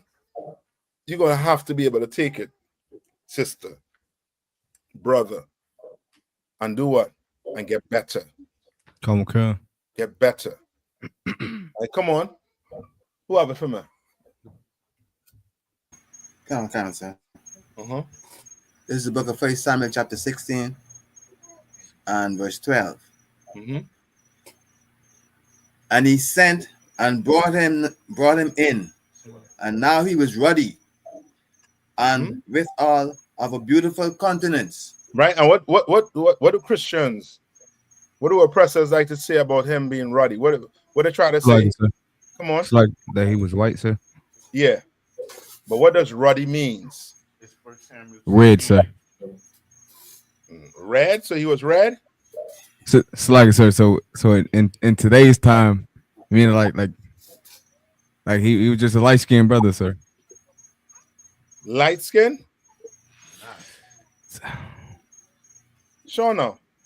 La, sir. Okay. So what does ruddy means? Salaki, sir. Come on. It just, in today's time, people would say like maybe looking soft. Salaki, sir. Come on. Beautiful. Yeah.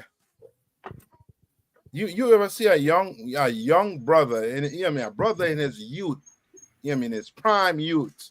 You understand? You could see him, you could see that glow in him, Mark. Just see it. You understand? Right? He was ruddy and what? Okay. Ruddy and with all of a beautiful countenance. Yeah, so it basically telling you this man is what? Young. And what? And of a beautiful countenance. Yeah. You understand? This don't mean he look red or nothing. That's what Esau try to come later on and say what Roddy is. Why? Because now that is their sole purpose of laying hold to what? That he a white boy. He ain't no white boy. He's a straight up brother. Understand? And he was young and vibrant. He looked, you know what I mean? He looked good. Pause. You understand?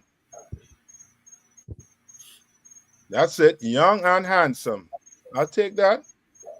Read on. And godly to look to. And what? And godly to look to. And you look at this brother here, you are seeing what? Pure what? Innocence in him. Ain't nothing, you know what I mean? Ain't nothing looking, you know what I mean, off with his brother. And that's how David was what? Is growing up. You know how much time he could have unalived Saul? And he chose what? Not to do it? Chose not to do it. And he said what? He can't unalive what the Lord anointed. David was always giving you, he giving that vibe of a man of what? Honor. You understand? A man that respect authority. David wouldn't be here right now on the internet trash talking his brothers. He won't be doing that. Because he ain't built like that.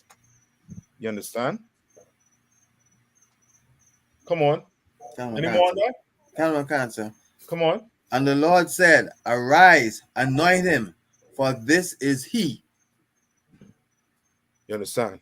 Like we will look over our brother like this and think the brother that had a scar across his face right here, so we'll think, oh, he's the, you know what I mean, he's the man. He's the one. No, brother. The Lord don't look at that. You look at that. You look at strength. You look, this brother look like he could lift up the whole gym. No, the Lord don't look at that. The Lord looks at what's in here. That's why he said what? What did he say about the kingdom of heaven?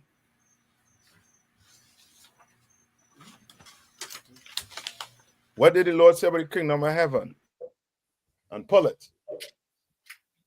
Precept.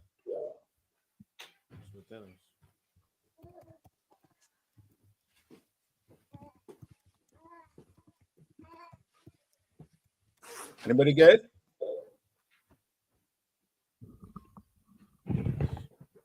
Come, sir. So, go to Luke 17 and 21. Yeah, come on. The reason why, because brothers and sisters to this day, they drive. You tell them, yo, come to my school. They drive past that little, you know what I mean, hole in the corner. What in their mind? What they gonna think? What they thinking? It's like so. This can't be the truth. Yeah, they'll be like, nah, that's not the Lord house. The Lord nothing. It don't look like that mega church. Yeah. Why you think you think, okay, you ever walk into a church and you just see like there's a ton of open space? You see there's a ton of open space where it's like, why had it be so big? This church could hold at least 500 people, but only about 200 people in it, 50 people. Why do you think it's so big? That is so you could see it and think what? The Lord in there. And then when you enter them doors and start to hear and all the molestation, all the adultery that going on, you're going to be like, whoa, hold up now. And before you know it, I don't believe in the Bible. I don't believe in God. The Christ had to come and say this. Read. Come on, sir. This is the book of Luke chapter 17 and verse 21. Neither shall they say, Lo here or lo there. Yeah, For look behold, here, look here, look here. See that giant steeple right there? Well, look there. You see that giant, door? Big, heavy door way out of, had to be on wheels for you to open it. You can't push it open by yourself. Low here, low there. Read. For behold, the kingdom of God is within you. Behold what? The kingdom of God is within you. That's where the kingdom of heaven is. That's where the kingdom of God is. Within you. You understand? Read on. Go to the next week, sir. That's the last of that verse. All right. Okay. Any questions online? Any questions in the thing? I know we count up on the time. All right. If not, I'm gonna spend the last few minutes with what we didn't finish last week. We cut off.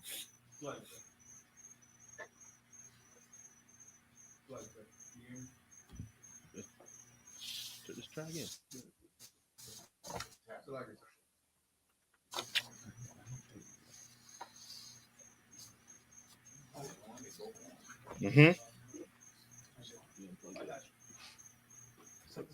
You all good? Then go No, to come on, sir. I'm trying to ask a question. I had a question. Well, I was going to ask if I could get a general breakdown, sir. Come on. Of the book of Matthew, chapter 5, verse 10 and 28, sir. Salakia. The book of what? Matthew, chapter 10, verse 28, sir. Come on. Come. It's the book of Matthew, chapter 10, verse 28. And fear not them which kill the body, but are not able to kill the soul, but rather fear him which is able to destroy both soul and body in hell. Right. So this here is a precept we will use in this school to do what? To show that what? It's like, sir, that hell is in condition. Hell is a condition. Correct. So, what's the young brother name that reading? It's like, sir, this is Officer Nadiab, sir. No, who read it? I did, sir. You had the question? Come on, sir. I had the question. Okay, come on. But I was basically asking. Yeah, like, I just say, you might fit the bill, man.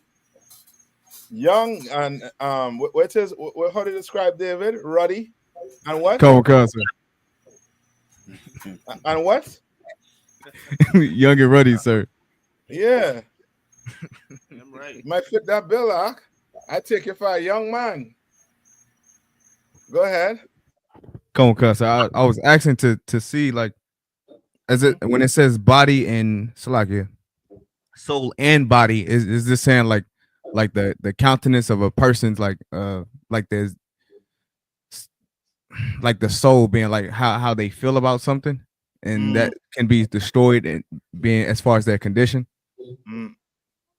Read it one more time. Come on. This is the book of Matthew, chapter 10, verse 28. And fear not them which kill the body. And this is important here also too. So it say, fear not him who can do what? Kill the body. Who can kill the body.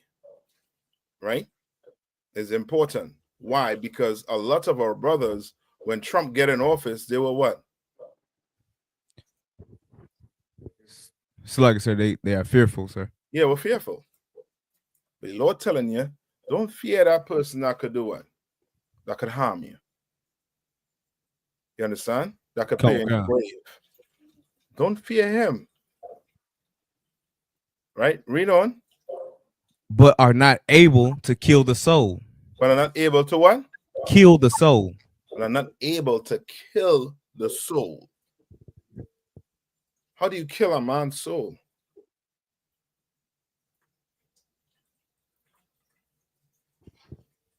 Salakia, sir. Mm-hmm.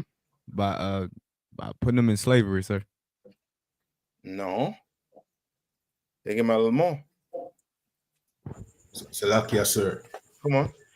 By reincarnating over and over into oppression, and you know what I mean? No. Okay. Remember, that part right there is saying what? It's saying that this person can't do what? Read up last part you read. Come on. But are not able to kill the soul. So it's saying, don't fear the man that what? Could unalive you. Fear the person who could do what? Kill the soul. Who could kill your soul. How does a man get his soul killed or crushed? Hey, Salakia, sir, if I may. It's like if you're destroyed within yourself, like if you're destroyed who you are, you're destroyed as far as who you are to yourself and to the Lord. So you're destroyed. Your soul, who you are, is destroyed as a person. A good example today would be who? Would be your entertainers, your Kanye West. You know, Kanye West came out with some song recently about his ordeal with his cousin. Right. That man's soul is damaged. You understand? Soul is damaged. You understand? Right? Salakia, sir. Come on.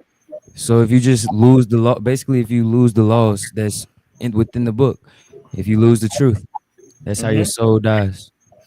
Basically, yep. You understand? It's almost like you think you could compromise this truth and be the same. No, you're not. You understand? You're not. So read it from the start again. Come on. This is the book of Matthew, chapter 10, verse 28. And fear not them which kill the body, but rather, Salakia, but are not able to kill the soul. But rather fear him which is able to destroy both soul and body in hell. Right. So now it's telling you what? Fear the Lord. Salakia, sir. Fear the Lord. Because he could do what? Kill the soul and the body, sir. He could do both. Right? He could do both. Okay. And the reason why I bring up Kanye West and them is because of this. Okay. You do not have to give in. You understand? You don't have to give up your integrity, in other words. You do not have to. You understand? Most of us decide to do what? To give up our integrity. Give it all the way up. You understand? You come in here. You come in here broken, and you start to do what? You start to sit down in here and you start to get fixed. You start to get counsel. You start to fix yourself. You start to build yourself back up. You understand? We're getting you right counsel. You understand? That could do what? That could destroy both your soul and your body. Where? In hell, sir. In hell. So now you could ask them Christians, how your soul and your body getting destroyed in hell? When you die, right? Yeah, explain this to me. How does your soul get to hell? Where's your body? On earth, sir. In the dirt. Under. But the scripture is saying what? Fear him that could do what? Destroy what? Both body and soul, sir. Where? In hell. In hell. Which lets you know hell is a what? A state, sir. A state of being. A condition. Okay. A condition. You understand? A condition. So, like you sir, Come on. a condition that you can inherit on earth. Yes. Okay. It's a condition. You don't have to die to go to hell when you're living in hell already. Come on, come. Right? You're living in a drug-infested neighborhood where you see brothers and sisters, you know what I mean, who on drugs leaning. You know what I mean? Full out doing the lean. Ain't holding on to no pole, nothing, arc. Nothing, and just leaning over. And you see the stories of what crack did in the 80s, in the 90s, and how it destroyed the community. That is hell. You all ever heard about a crack baby? Oh, come on, sir. That's hell. That is hell, arc. You know what it is to, you know what I mean, to be living a life where, you know what I mean, you constantly, you know what I mean, have to be, you know what I mean, looking over your shoulder. And this might be small, but you constantly, you know what I mean, in a fight with some roaches for your food.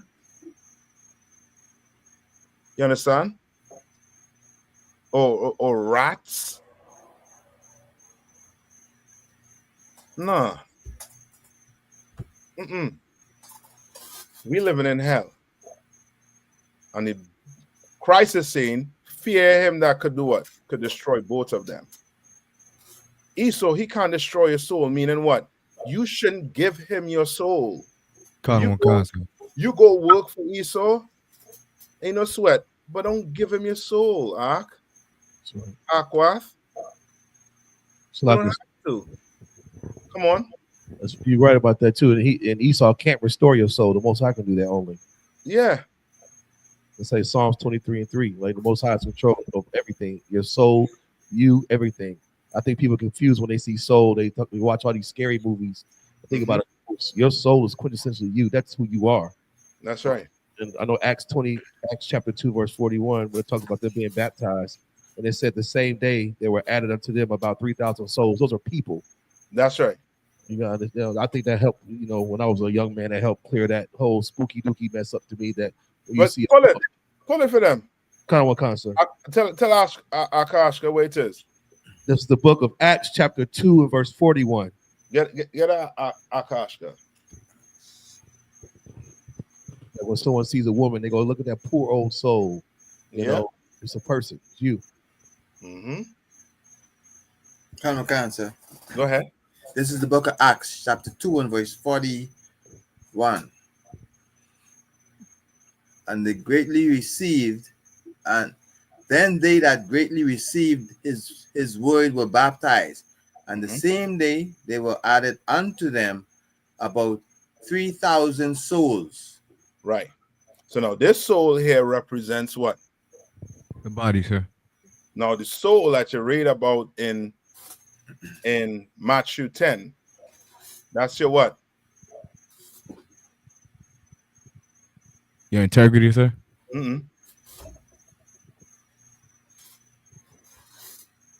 So like I said, is that your life force? That's your spirit. Sir. All right. Acts 2 and 27 is another good one too, sir. Yeah. To separate the differences. Come on. Tell him where to go. The book of Acts chapter 2 and verse 27. Go ahead. This is the book of Acts chapter 2 verse 27. Because thou wilt not leave my soul in hell, neither will thou suffer thine Holy One to see corruption. Right. And that soul is to let you know what? Your body. He ain't going to leave your body where? In hell. You understand? Like the Lord, he trying to let you know in Matthew's, or Christ trying to let you know in Matthew's to do what? What is he trying to get you to understand? What is Christ trying to put in your brain? So like I said, if I may. Don't worry about what man may do. That's why, but what the Most High will do. Okay, give me. I want it clearer. Salakia, sir. Come on. Fear the Lord and not the people that's around. Yes, fear the Lord. Come on. Fear the Lord. If you fear the Lord, you will not come up against this brotherhood. Come on, sir. You understand? You won't be on the internet running your mouth. You understand? You won't be on the internet running your goddamn mouth if you fear the Lord.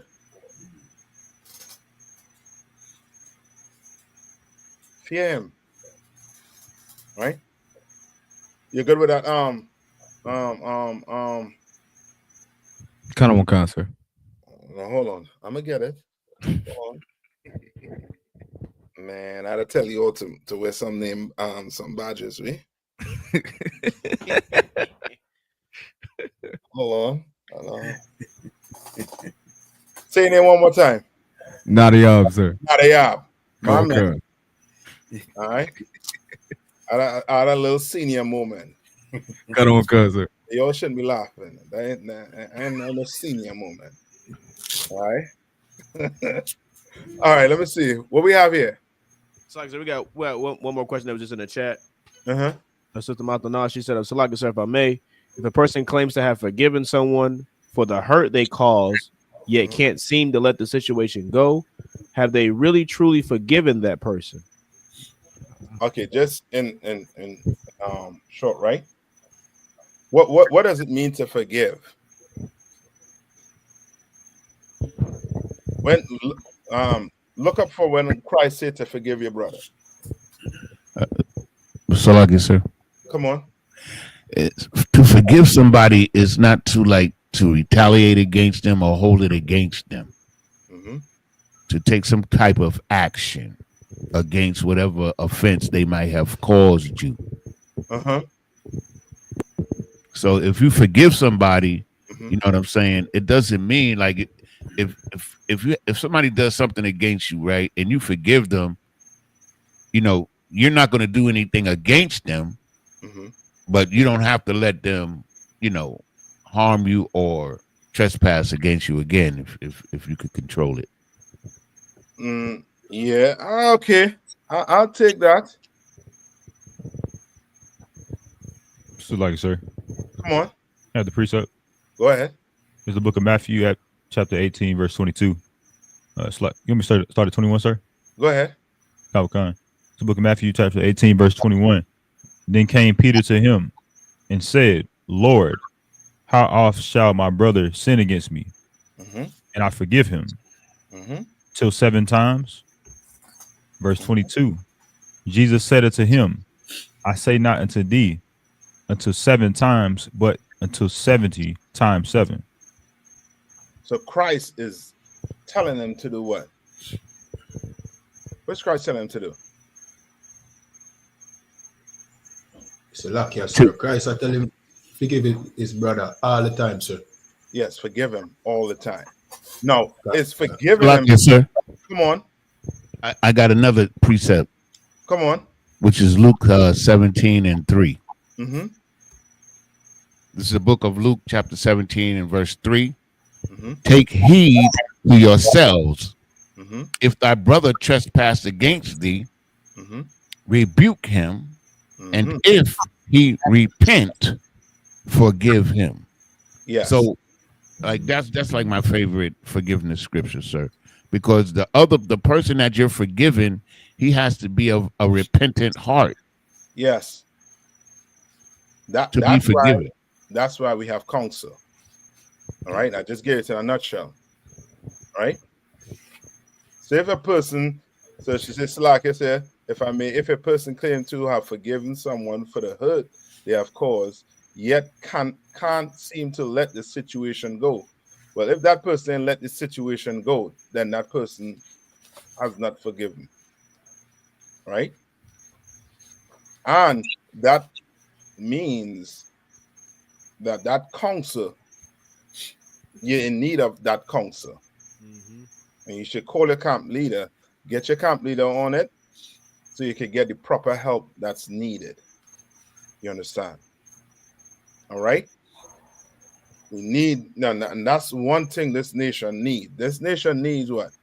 You all need to understand that what you're learning in class here is not what how do Christians look at the Bible? When they go to church to them is a what? It's like it, sir. Come on. They look at the Bible like a fairy tale. Yeah. So church to them is like a what?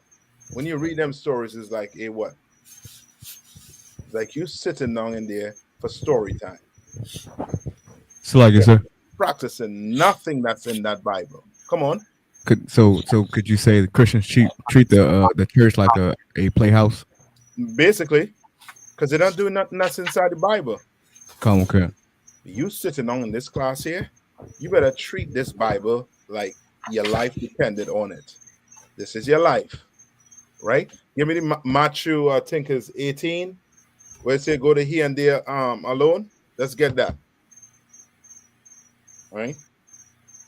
Let's get that. All right. Let's get that. I think it's 18 and 15.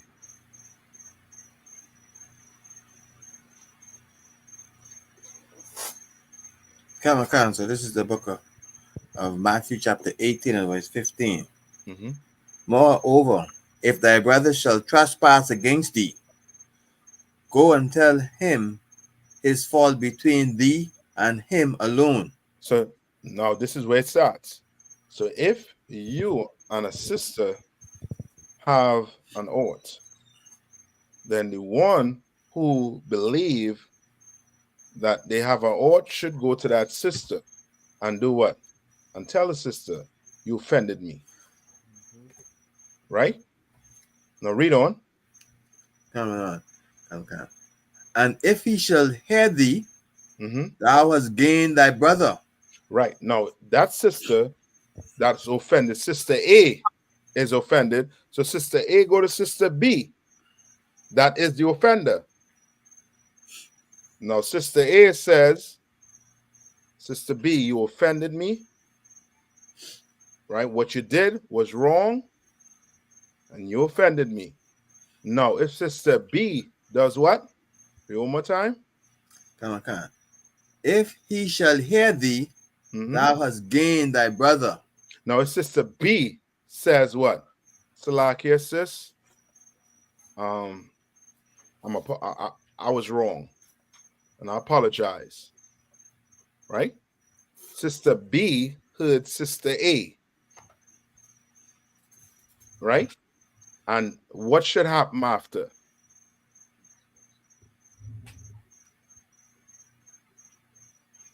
Like I said, they should just, I guess sister A should then reply, in the positive sense, and then leave it alone and they're going on. If right. she, it's done. It's done. It never happened. Move on. Right? But read on.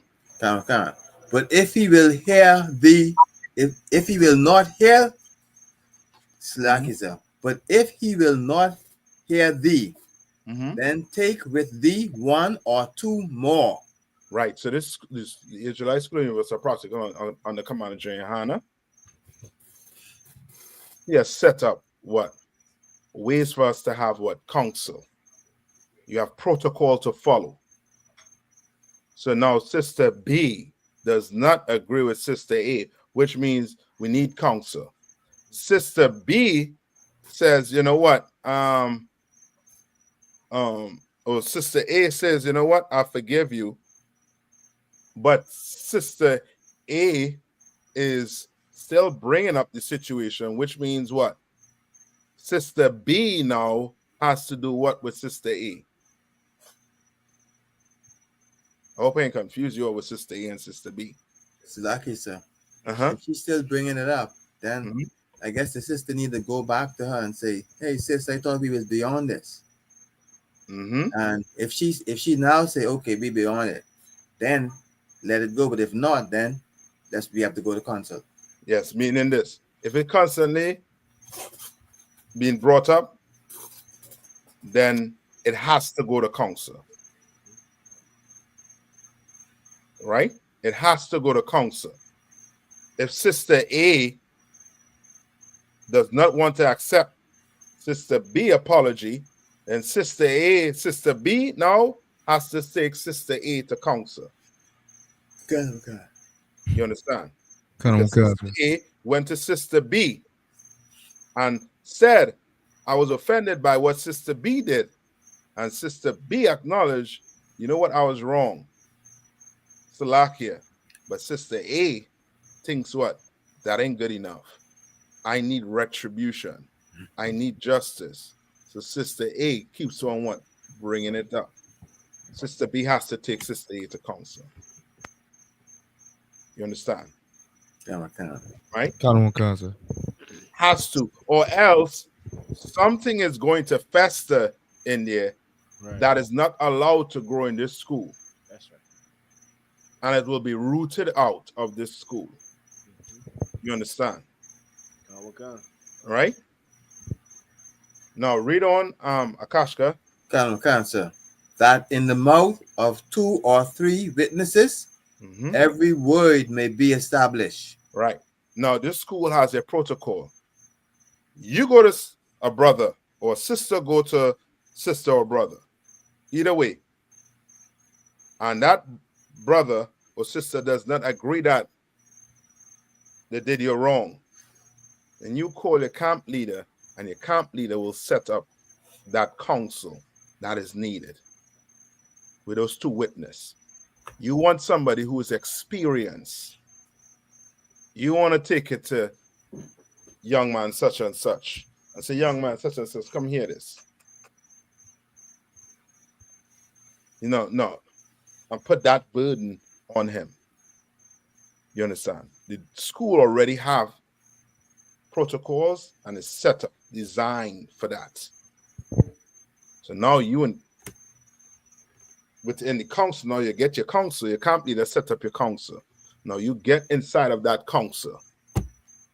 Give them the date, time, everything to get into that council. And of course, at the end of the council, a judgment is going to come down. And that's coming from the Lord. You understand? Now, if you don't believe it, then guess what? You don't have to be in here. You know that, right? Satan is always looking for disciples. That's right. Right. You understand? We're looking for righteous men and women. You understand? You're going to be in all subjection. All. Not some. You're going to be in all. Well, guess what? There's a Christian church right down the street that's waiting for you to be a disciple. There's a mosque waiting for you to be a disciple. You can go into this other fake Christian Israelite group. They need disciples out. They need somebody to hold the Bible, read for them. Go read. Go lead them. You left the school because you're a leader, and the school don't acknowledge that you have leadership quality. Well, guess what? These other camps need a good leader like yourself. Go lead them. But just shut your damn mouth and be in all subjection. Right? Read on. Come on. The book of Matthew chapter 18 and verse 17. And if he shall neglect to hear them, tell it unto the church. Yeah, you neglect to hear the counsel, and guess what? The whole school gonna know that you are a simpleton. That's right. You are a simpleton. You are Humpty Dumpty. Read. But if he neglects to hear the church, let him be unto thee as a heathen man and a publican. You understand? You're no longer a part of the school. You're a civilian. That goes for you sisters too. That want to come up against the school. And as a matter of fact, you get kicked out, go join the club. I think there's a club there's a hold up it. One of those what's the word I'm looking for? It's not a name, but there's a club. It seems once you get kicked out, you know what I mean, there's a gang of, you know what I mean, brothers and sisters who somehow, you know what I mean, they come together. You're forming school, man. Go ahead, build it. I mean, you all should vote on who gonna lead. Slacker, sir. Come on. Can I give the school name, sir? Like that, like the school of rejects, sir. I don't think they'll take that name out. You know what I mean? You know what I mean? They could. I mean that might be. You know what I mean, our name for them. But you know what I mean? Oh, cuz, sir. Now they are just being, you know, hard on you all. You know what I mean? But yeah, I mean, you all go ahead, build black family, right? Leave us the hell alone and watch us grow and change brothers and sisters' lives while you be sour like a lemon on the internet. That's right. You understand? Just leave us alone. Leave us alone. We're going to fix people's lives. And it's going to start with these councils that needs to happen. You understand? We need these councils so that things could be put right in place. And what's wrong could be kicked out of this school. And we could get everything that's right, staying right here, in here, and building brothers and sisters, building families. Now you talk evil about that. And as the scriptures say, you could blaspheme, man, you could blaspheme Christ. But you blaspheme the Holy Spirit, your dog will eat your supper. All right, you all know what scripture I'm talking about?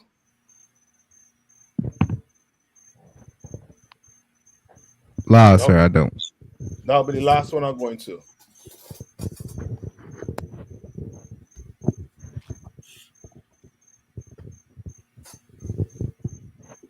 Hold on.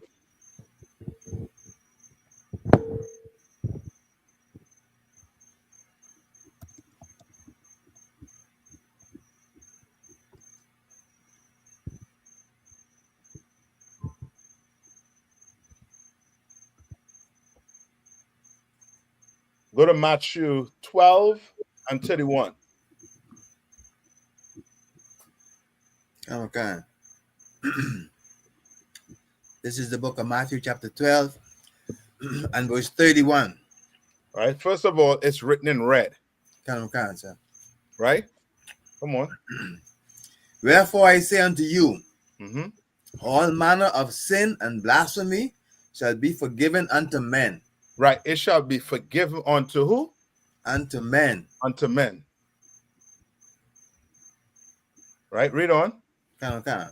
But blasphemy against the Holy Spirit shall not be forgiven unto men. That what? But blasphemy of the Holy Spirit shall not be forgiven unto men. Yeah, you come in here and see the work Commander YAHANNA done did with these men, these generals. You understand? Done did with these men and these sisters and these brothers. You understand these miracles that happen in here? And then you go and talk evil about it, brother.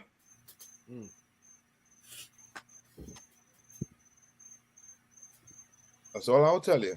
Lord be with you. May you live to see a good old ripe age with it too, brother or sister. And I'm being sarcastic. All right. Any more question? Any more? Nah, so that's it, my lord. That's it? Come. All right. All right, with that, I'm going to pass the class over to priest and officer, the Rashamat.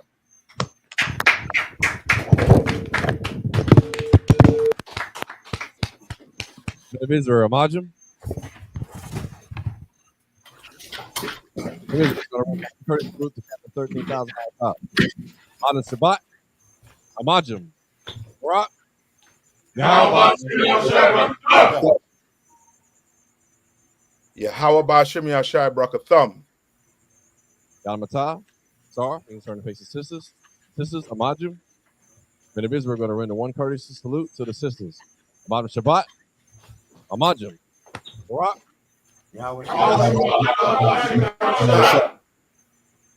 Yalmata.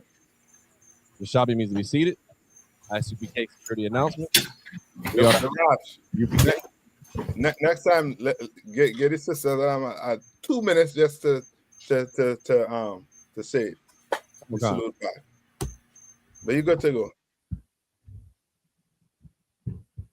I.S.U.P.K security announcements. We are the I.S.U.P.K, started out of 1 West, 125th Street, Harlem, New York.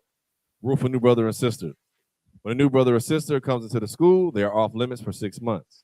They are to be saluted only. They are here to shed themselves of the world. If they need transportation, the teacher will arrange it. After 6 months, if a brother or sister has an interest in a particular person, he or she must get permission from the head to speak to a brother or sister. There's another 6 months in which the brother and sister will court each other. After this 6-month period, the brother and sister will get permission from the head to marry. Tithes, which is a commandment. Numbers chapter 18, verse 21. Malachi chapter 3, verses 8 through 10, means 10th in the Hebrew. Ma'ashara, 10% of every penny of any increase the Lord gives you. Give to the treasury department or teacher. Priest fund, free-will offering for priest, not mandatory, whatsoever amount you would like. Upcoming holy convocations. We are in the Feast of First Fruits. Started after the Sabbath, which was the Feast of Unleavened Bread. Count 50 days. The closing will be June 8th. If anyone wants to be a trooper in the school, start wearing all black, boots, shirt, pants, headband, and scarf. With that, class dismissed.